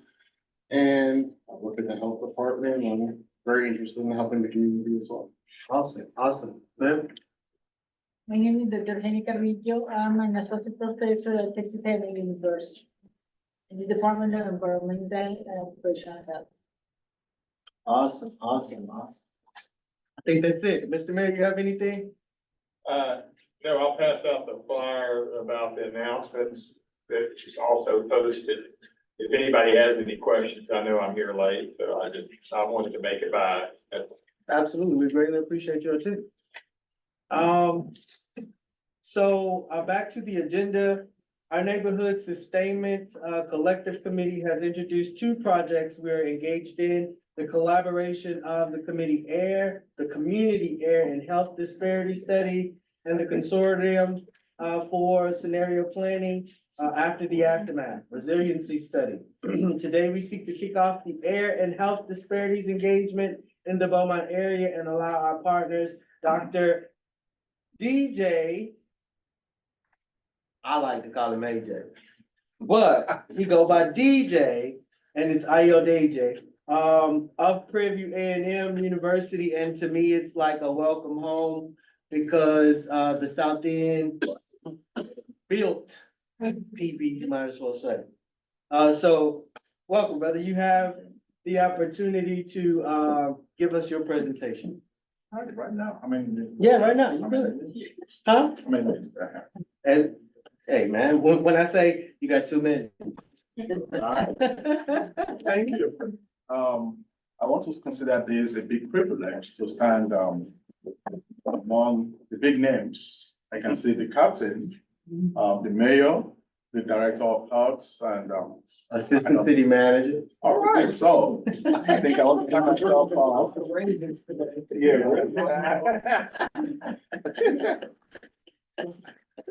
is an opportunity.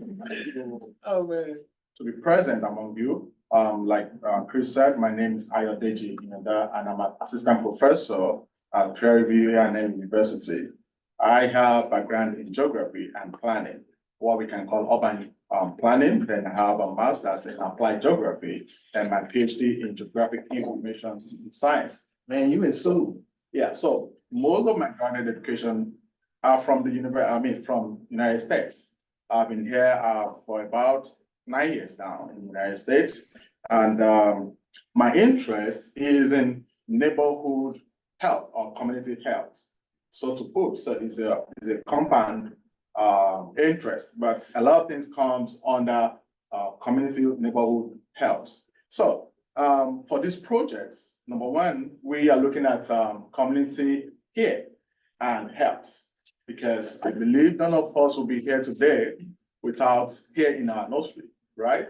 So the air that we're breathing is very important, and it also have impact on our health, right? This is not the title of our project, but for to be clear, we want to put it this way so that people can understand what are we doing. So the title of our project is Community-Driven Geospatial Approach to Improving Public Health Data System. That is the title of the project in Beaumont and Port Arthur. But people will ask, so what's all this big grammar, right? But to water it down, it is about our community health, the well-being. So that is what brought us here today. And we want to first thank our funder, the National Academies of Science, Engineering, and Medicine, in collaboration with Robert Wood Johnson Foundation, who graciously awarded the funding for us to carry out this study. How do I get to this project? How did I come to Beaumont and Port Arthur? As I introduce myself, I'm a teacher, basically, right? So I interact with students. Every semester, we ask students to write a project, final semester project. And I have a project on environmental health in the United States. So it is not about Texas, but in the United States. And I read from my students about Beaumont. That is how I got to know about Beaumont and Port Arthur. All right. And when the opportunity came to write a grant, people suggested, Houston. I said, Houston's a big place. People have been doing a lot of things in Houston. And I read from my student about, these communities, Gulf communities. I thought, let's give them this opportunity. Let's take this fund to, this community. That is how we got to, this project. And, I'm not here by myself, though I'm taking a lead role as a principal investigator of the project. I have Dr. Carrillo, who is from Texas A&M University, and we have a collaborator from Lamar University, Dr. Xiangfang Shang, who is also a sociologist at Lamar. And we have Xiao Huang, who is a geospatial scientist at Emory State University. We have Tianju Lu, who is also an assistant professor at Kentucky University. We have Jogme Lu, a professor at Texas State University. I have Jennifer Haley. Jennifer Haley is a professor of communication, health communication, right, from Prairie View A&M University, and she also served as the Associate Dean of Research in College of Art and Sciences. We have Professor Sinyu Ye from Texas A&M University, Landscape and Architectural Department. We also have Dequan Han from Public Health Department. We have Joy, who is serving as a consultant. Joy Washington owns Joy Washington LLC. Then we have Chris Jones, who also was part of the project right from the onset when we were writing the proposal. He didn't just come in, but he was part of writing the grant. And fortunately, we were able to get the grant. So what is the mission of our funder, the agency that gave us this money? The mission of Gov Research Program under the National Academies of Science, Engineering, and Medicine is to develop, translate, and apply science, engineering, and medical knowledge to enhance offshore safety, environmental protection, stewardship, and human health, as well as community resilience in the Gulf region in ways that empowers its citizens. I believe most of us can digest that information, and I want you to pay attention to the word that I underlined, that community resilience in the Gulf region. So that is coming from our last presenter, our previous presenter talked about environmental and emergency management. This community is still and have been exposed to the impact of climate change in the past. You've witnessed different episodes of hurricane, right? So this is where the resilience comes in, and it could be resilience towards even the recent pandemic that we had, COVID. How do we, adjust to that, right? In the Gulf, particularly in the Gulf community. So the goal of Gulf Research Program, particularly, is to address health and community resilience components of the GRP mission that I just read to you, right? That is the goal of that. And we decide to not focus on one particular setting. We decide to focus on both Bournemouth and Port Arthur for our projects, right? So from the two cities, we have about 11 zip codes, and we have about 60 census tracts. As a geographer, we will say these are neighborhoods. This is a geography where we can represent our data, right? So census tract level. So what is our goal? The goal of our projects. Our goal is to assess the impact of what I term as spatial social determinant of health. Simply put, geography. Geography is about where we live, the environments. That's the spatial. And the social determinant. We can talk about education, the income, and things like that. All these things come under social determinant of health, but we are adding another aspect to the standard spatial determinant of health, which is geographic social determinant of health. So, And we are interested in some of the indicators that I mentioned: education, place of residence. So your location, the location of Beaumont and Port Arthur is an important indicator, social determinants indicator to be examined. All right, then we want to see this impact on health disparity. The health disparity is not particular to the community, to the Gulf community. It is worldwide, right? And what do we want to do? The question people have been asking is, what is the importance of our study? I still have one email that I've not responded to from someone yesterday, that what is the importance of our study? So the importance here is to use the data we want to gather at a very fine scale, we call it fine geographic scale, to inform the design of appropriate interventions. Policies for our stakeholders, our politicians, and develop strategies that could be addressed, that could be used to address some of the existing health disparities, and in order to promote health equity in Gulf communities, which the two cities that we've identified falls in. So our project has 5 particular aims. The first aim is to strengthen community partnership and engagement, again, towards attaining health equity. This is what we've been doing for the past 9 months.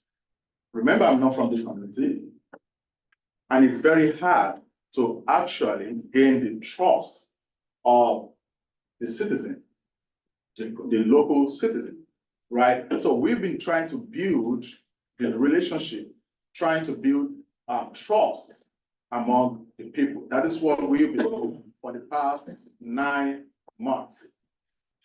By the way, the total time frame of our project is 2 years, remember, and we have been using 9 months to develop relationship to achieve in 1, right?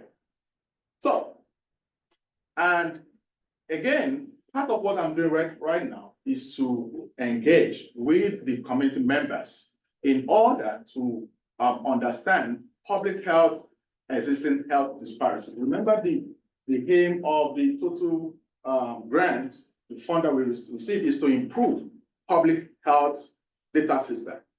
That is the title of that grant, right? And thirdly, we want to develop and implement a research plan. So we are not coming like the mosquitoes that we have around to patch, suck our blood, and leave, go somewhere else. That is not the plan. We are here to work with people. We have an agenda, a sustainable agenda, not just with ourselves as researchers, but we want to partner with community leaders, stakeholders, partners to enhance data collection processes and integration. I will talk about integration at the end of my presentation. Then the 4th aim is to collect neighborhood, or what we call community air pollution data. I know we have about 5 monitors in both Beaumont and Port Arthur, operated by TCQ. But those 5 monitors, they are producing data. But we believe as a geographer that the lower you go in terms of scale, the better your data. We are planning to distribute 60 air monitor, EPA standard air monitor, to 60 locations, rotated twice across 300 locations. But we are going to buy 60 devices distributed across different areas in both Beaumont and Port Arthur to understand and substantiate the existing data that we have to improve. Remember, the goal is to improve public health data system. So our goal is to drill down by distributing these devices across different land uses. And the last hint, remember, I used to tell my students, when you embark on a project, especially GIS projects, The end goal is not for you to sit down on that project after you have done it. I know your goal is to get an A, but it must be usable by someone, something useful. So the end goal is to inform, like I mentioned the other time, targeted intervention to address specific social determinant of health. Because the approach we are taking is we are not coming to tell you what is the problem. We are coming to learn the problem. The community knows the problem more than we do as a researcher. We are coming to learn by working with the community. That is why our project is titled Community Driven. All right, to understand the social determinant of health. So the key themes of our projects, to reiterate, is one of it is social determinant of health. And what is social determinant of health? You will get to see that in the next slide. And the other part is air quality monitoring. So those are the two key. So the social determinant of health, if you look at this framework, social determinant of health is a framework for understanding our well-being, not just health alone, but the general well-being, right? And we are talking about education and access to quality education. Mr. Coleman the other time talked about the existing health facilities around us. It's not that we don't have some of these facilities, but how do people get to access them? They have COVID-19 vaccine in their jurisdiction, but how do you assess it? There are conditions. You must be on Medicaid, right? Or you have no insurance at all. Those are conditions for you to assess it. Then we want to look at economic stability. Thankfully, someone just spoke about how they are making effort to improve the economic prosperity in this region. The social and community context, right? Then we are going to have the neighborhood and built environment. Under the neighborhood and built environment is where the air pollution comes in. All right, because the air is part of the neighborhood and built environment. So that is what we want to study entirely. And for the other components, we call it community level air pollution monitoring. Remember I said the other time that we are going to distribute. There are two different monitors that we're going to use. One is called the summer canister, which measures the VOC, the volatile organic compounds. It is EPA standard equipment that we are going to use. We are not going to purchase because it is very expensive. We are going to hire them. And the other type of air monitor that we are planning to use is called the TCI Blue Sky Air Monitor. And what we want to do with this is to leave this monitor with the community. And that is where we are talking about sustainable relationship with the community. So after we have done this, who is going to continue to monitor the equipment that we are going to leave behind? So we are going to recruit people, train them on how to collect data consistently on air pollution in both cities. So what is the strategy we want to use? Excuse me. I think that is hanging. All right, so.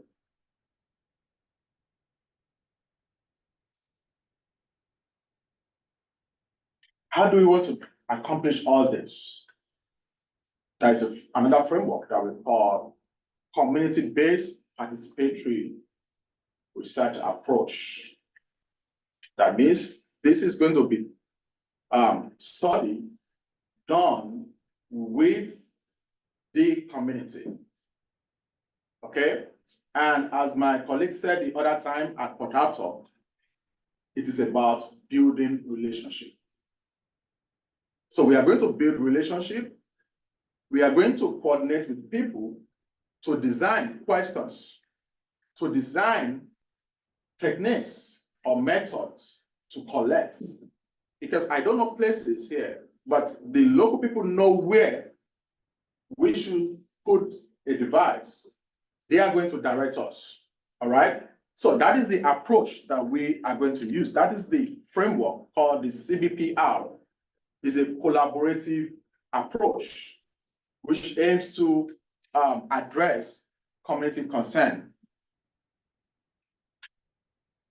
This diagram talks about the approach in detail, commitment to feedback. We want to continue. We've been doing that with Mr. Morris, asking questions. We've been doing that with Chris. We've been doing that with some of the people we are working with. We are asking questions because we don't know, but we want to learn. Then we are going to jointly, collaboratively interpret the data that we are planning to collect. I'm not going to say because I have a PhD, I know it all. No. But we are going to look at the data together and see what is the data saying. Then we are going to decide what is the best way to disseminate. One of the ways to disseminate information is what the public health department is doing, using social media to disseminate information. I want to suggest to you that Twitter is one of the best ways to disseminate, not just the young ones are not on Facebook, to be sincere, right? So you can use combination of Twitter, Facebook, LinkedIn, Instagram to communicate. So most of these results, as we are collecting them, we are going to synthesize them in approach that is understandable, simple manner that a layman can understand. We are not going to be very scientific about it. So we are going to give a summarized data that people can understand. And lastly, we are going to be talking about intervention. What do we do about it? What do we do after we've identified areas that we need to prioritize? We'll be talking about community concern.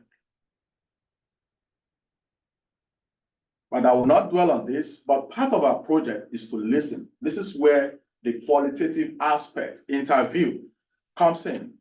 We are going to interview. We are looking for volunteers to be interviewed, to listen to their stories. This is where we can say, okay, you said you do not have access to insurance, but you have this particular ailment. We can direct you to the right location. This is where awareness and education comes in. When we know what people are going through, then we can direct them to the right resources. So I'll be wrapping up because I know I've been boring you. We have food waiting for us and we don't want it to get cold. But what is our next step after we've gathered this data? Remember, our aim is to continue our relationship with the community. We don't want to be like those mosquitoes, right? We want to continue our relation with you. And the next stage here, after collecting the data, there is another project that we are proposing where we want to combine the neighborhood level data that we collected with satellite data and other sources of data to understand the here that we have in our community. That is our next stage, and we are writing another grant to continue working in your community. So this is where I will stop. And like I said, we have a lot of collaborators and partners, supporters.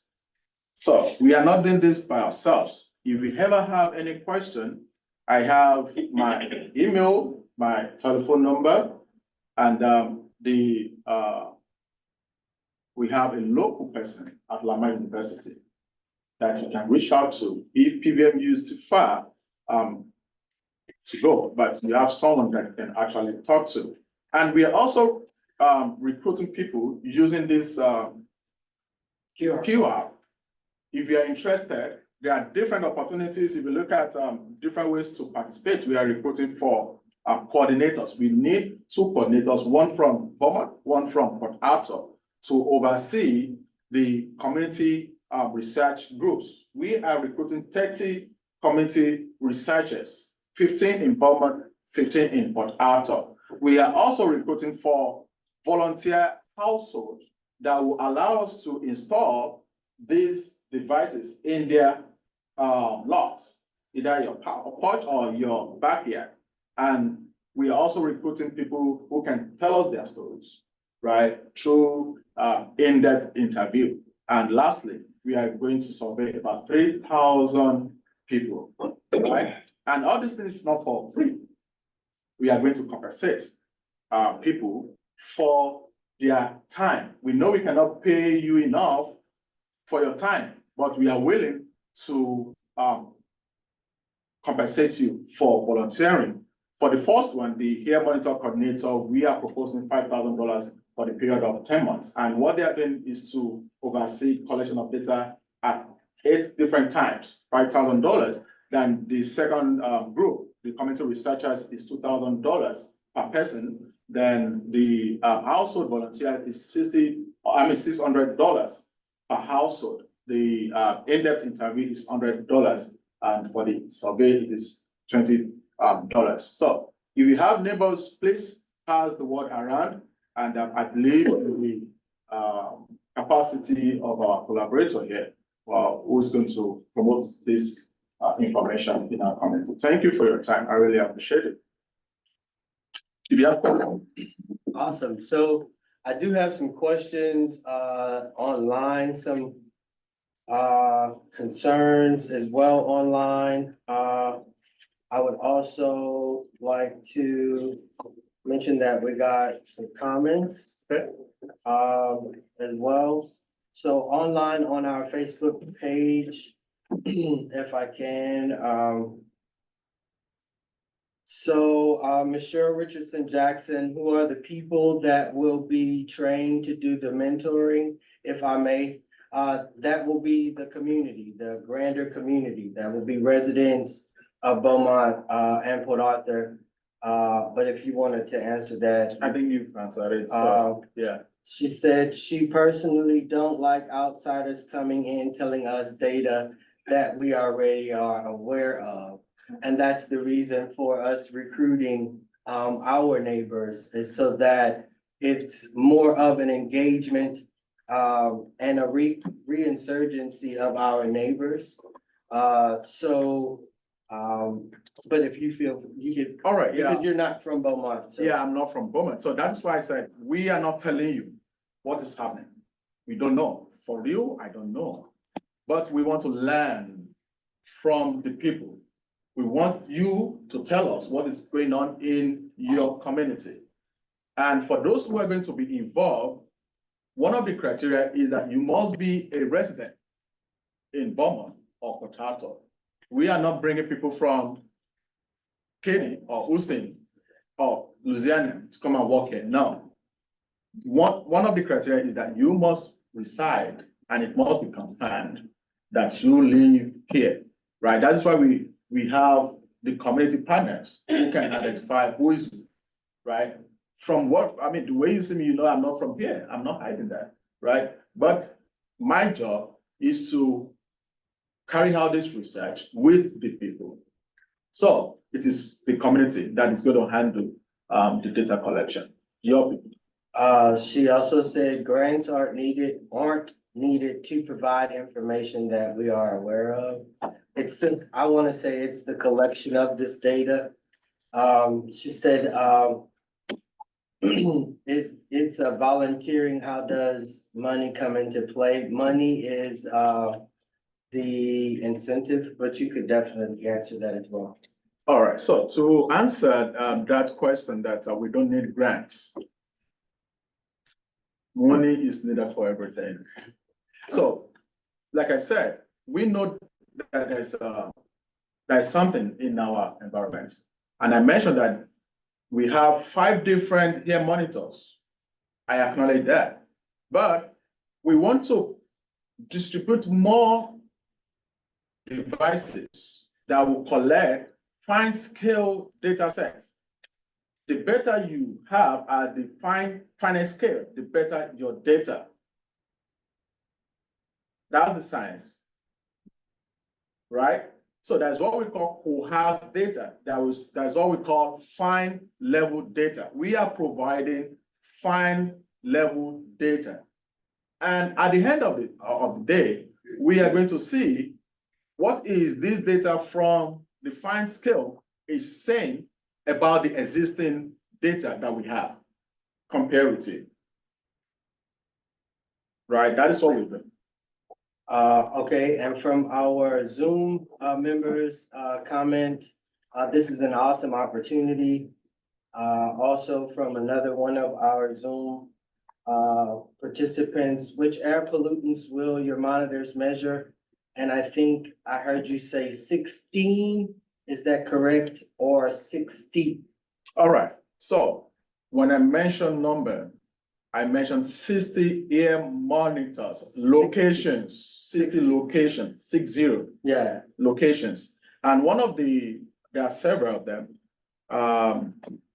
We are collecting VOC, volatile organic compounds. We are collecting particulate matters. We are collecting the NOx, the COs, several of them that we are collecting using two main devices. One of them I mentioned was summer canister, which is the one EPA approved to be used. If we use any other device or equipment, our data is going to be invalidated. So we are using the one used by EPA. So it's a standard, right? So that is what we will be using to collect different air pollutants. Also, there is a collaborative project that's putting an air monitor in at Port Arthur, where there will be a dashboard they're building for public use. If you want to feed your data into the dashboard, that could be possible. Absolutely. I'm meeting with Just Here. I don't know if you are aware of Just Here. Just Here is one of the dashboards in the United States. And what they are doing right now is to, just like what the police department is doing, they are trying to connect different devices, air monitor devices, to that dashboard so that data can be released in real time. So you know what is going on, the type of air that you have in your area in real time. So that's one. But if there's anything in Port Arthur that we don't know of, we are happy to work with those group of people so that we can feed in our data. And that's what we are proposing in the second phase of this grant, what we call data integration. Michelle Richardson Jackson asks, what company will be providing grant money for this project? All right. So if you look at this current project is sponsored by the National Academies of Science, Engineering, and Medicine in collaboration with Robert Wood Johnson Foundation. Okay. So that's all the questions I have online. All right. Thank you. Any other questions from in the room? Ms. Mary? You mentioned data dissemination. Yes. Were you, and you said Twitter or Instagram, are you saying you're going to disseminate information through those? So one of the Or ways. are you talking about alerts? So it's in process, it's in stages, phases.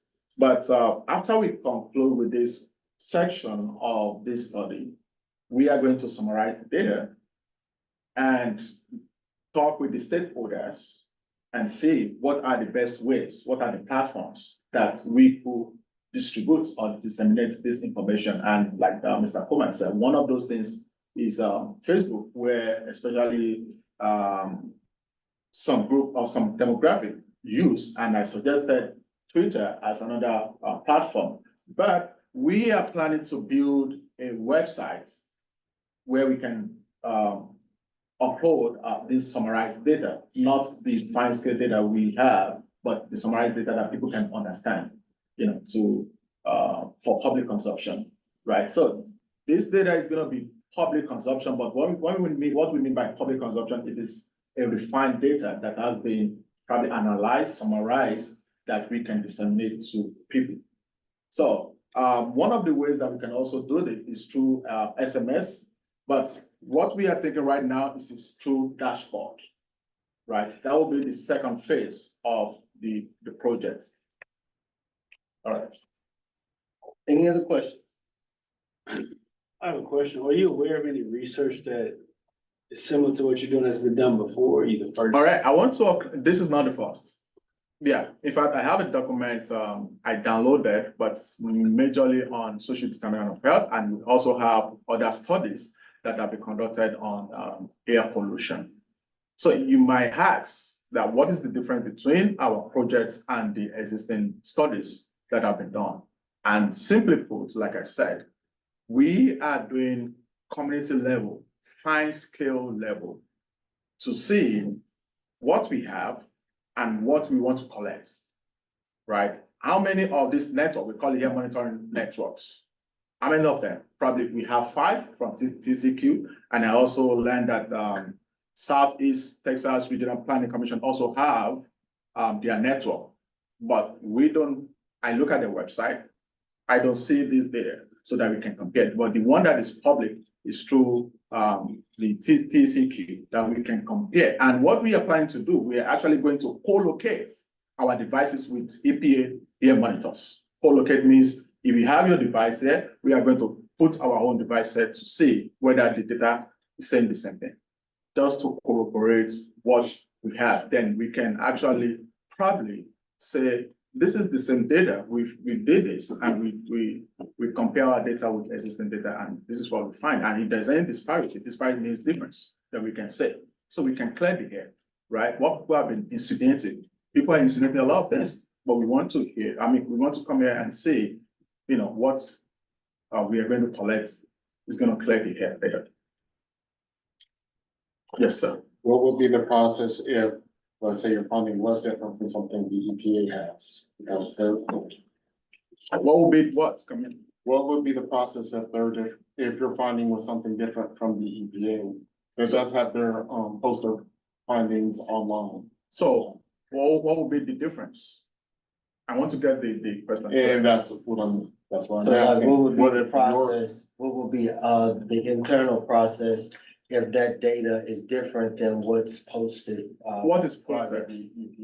That is why we are going to talk with the community. We are not going to make that decision alone, because we are going to talk with people like you and see this is what we find. Then you can decide what we want to do with it. Our own is not to make a decision of what you want to do, but the process is community partnership. We need to understand and interpret. Remember I said interpret the data together.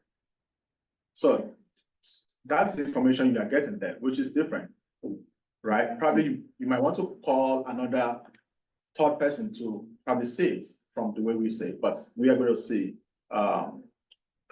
what we can do. I'm talking very briefly because I know where everybody's tired. We have work also all day. We have food to eat.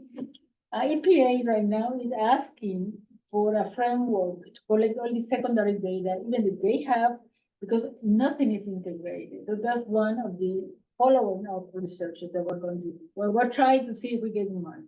Because EPA, that's what they want. They don't have the data. Only 60. They have stuff on Beaumont and Port Arthur like that. Yes, online. No, those are the data I mentioned. They are collected Yes, from I mean, five locations. That's what my question. Yeah. But what I mean is that they are not going to have the data of the 60 monitors that we're going to collect. That we're going to But they collect have it those for five. 10 months. You see, so that is much more information for them, and that's exactly what they want, to collect all the secondary data, all this data that's going to be collected in the first project. First, we did another project with EPA that is to study all of that data information with a lot of data that they have, secondary data from community, from Hague, from a lot of other. So will EPA have experts at the table and you bring? No, they are going to give money to do this. EPA is going to review the Yeah, I was project. gonna say, that's all the submitted. information goes to the EPA for review and then implementation or an idea of implementation.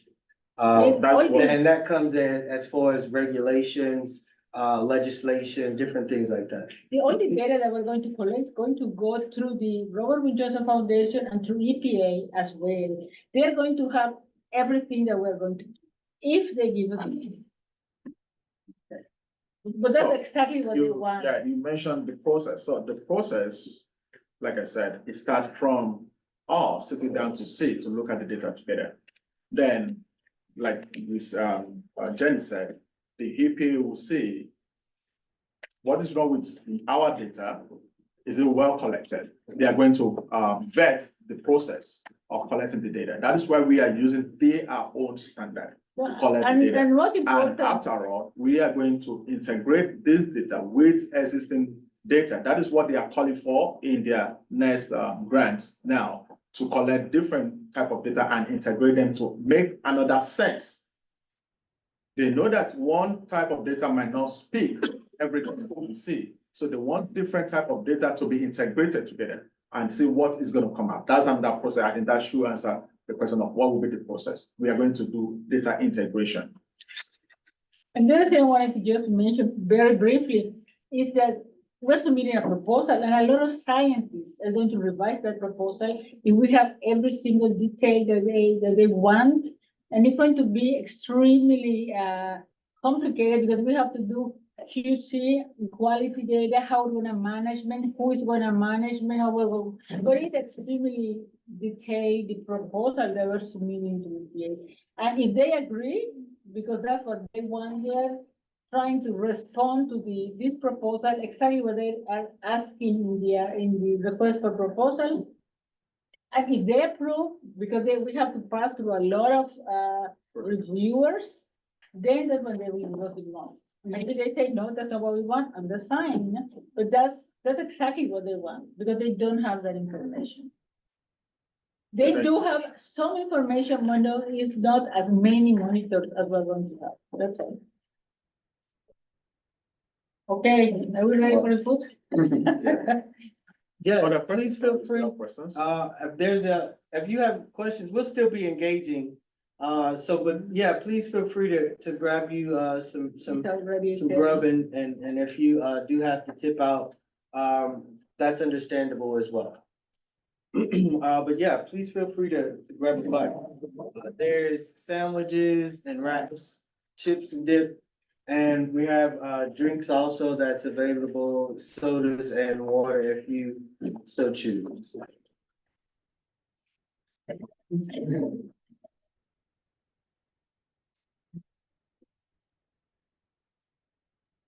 Thank you, Mr. Coleman. Thank you, Mr. Coleman.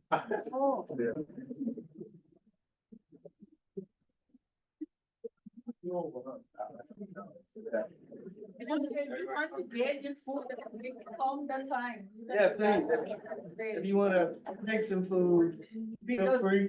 The meeting lasted 1 more hour than it was, okay, because we understand you need to get.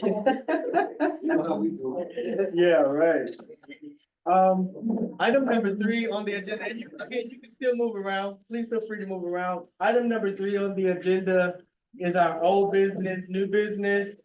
Of course, as you see, filmmaker Andre Lamberson is back in the building, back in Beaumont area, shooting a short film on the history of our neighborhood and what stories you could possibly tell of living in a unique community like ours. He wants to capture free and candid moments and conversations about growing up in the South End, Charlton-Pollard neighborhood. Any questions about Mr. Lamberson, please feel free to reach out to him. His contact information is also on the agenda. Phone number 646-228-4399. And that's the gentleman you saw walking through the area with the camera. Insurance brokerage process is still undergoing review. More details of our planned engagements and projected participants are being communicated to include, but not limited to, directors, officers, members, volunteers, and participants in the sports and games and other auxiliaries, i.e. choir, debate, comedy of the association. we're considering the option of background checks for coaches and chairpersons as well. Any questions?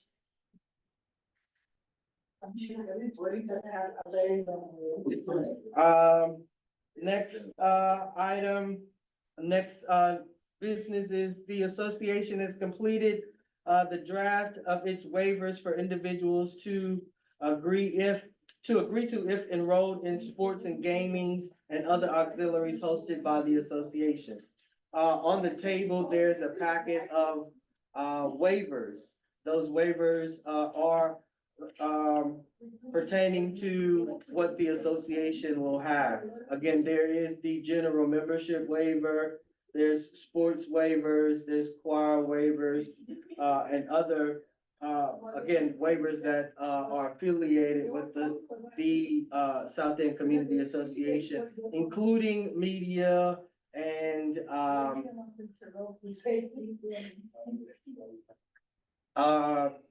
privacy, media and privacy. So those agreements are also available for, our incoming members and ambassadors. The association is in the process, the association is in the process of drafting a grant opportunity to our partners and neighbors of the development, registration, and management training of our domain and website development. This grant will be requested from partners of the area like the City of Beaumont, Beaumont Independent School District, Lamar Institute of Technology, Lamar University, ExxonMobil, Port of Beaumont, and others in and around the area for contributions to this effort. The training will be adopted by the association and included in the plans of work of the communications committee chair. Next, order of business, the association will be updating its state registration status. More information to come upon review and approval. That is the original status that we filed with the state of Texas that has to be amended. The association is excited and proud to endure and announce the receipt of the letter of determination from the IRS regarding our 501c3 application. We are now recognized by the IRS as a charitable organization and or updating the status across accounts and services needed by the association. Thank you to our partners, Chase, Amy, and others of the Lone Star legal team. The association has filed our first IRS W-9 and is looking to remain compliant. We are seeking opportunities where we can host workshops on individual tax filings, business tax filings, and nonprofit tax filings offered to the community free of charge. Item number 4, neighbors' concerns, issues, and resolutions. The City of Beaumont budget request and proposal to the City of Beaumont during budgeting sessions, as the city attorney had mentioned earlier.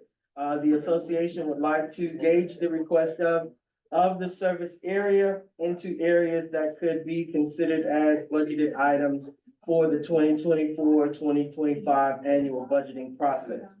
The association will be readdressing the properties owned by the City of Beaumont for the development of the SEC-P community garden and orchard proposal and project that we have.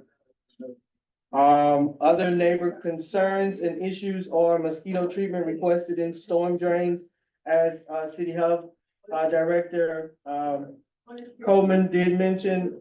Make sure you call that phone number to get someone out. We did put that in our Zoom chat, but I will go back through and put it in our general chat as well so that you can have that number. Underpasses need a security blockade during heavy rainfalls that will protect the public commuter when underpasses may be flooded. Again, that's sort of kind of like the gates or the barricades that go up whenever the storm comes. But, we have some engineering students that would like to help the city develop what that blockade looks like. And maybe even work with the city on patenting an idea that could possibly go global, who knows? The other item of concern is another surface level street needs to be accessible or an overpass developed to give access into and out of the neighborhood during unexpected and unpredictable weather conditions and the effects on this community. As we know and mentioned, during heavy rainfall, sometimes, our underpasses are impassable. So we're definitely looking to, speak with the city of Beaumont, Jefferson County, as well as, TxDOT on, alleviating that issue. Any questions or concerns that you would like to communicate to the association, please feel free by sending us an email at Charlton-Pollard, GHCA@yahoo.com. Or reach out to our social media at South End Charlton-Pollard GHCA on Facebook, as well as our Facebook profile. Health Needs Project link, the National Academics, which is also the QR code. We'll be sharing that on the Facebook page, as well as the scenario planning link. And the scenario plannings or, again, opportunities for us as neighbors and community members to engage on finding out ways to be resilient in the face of disasters. And that's an array of different disasters, as you heard State Representative earlier mention about the fires that happened in northern Texas, and the effects that come from that. So we definitely want to be proponents and engaged in our community when it comes to opportunities of being resilient. City of Beaumont 2035 plans are still on the city website. There is some plans that they would definitely like for the community to engage in, as well as the City of Beaumont updates that Mayor West dropped by. They're also on the City of Beaumont website. So please make sure that you check that out. And also, I will again say what Director Coleman mentioned, please follow the City of Beaumont Health Department, their Facebook page as well. So please, again, stay in as much communication as we possibly can. Again, the association or my personal phone number is 409-499-9031. If you'd like to get in touch with me about anything, please feel free. God bless y'all. Have a good night.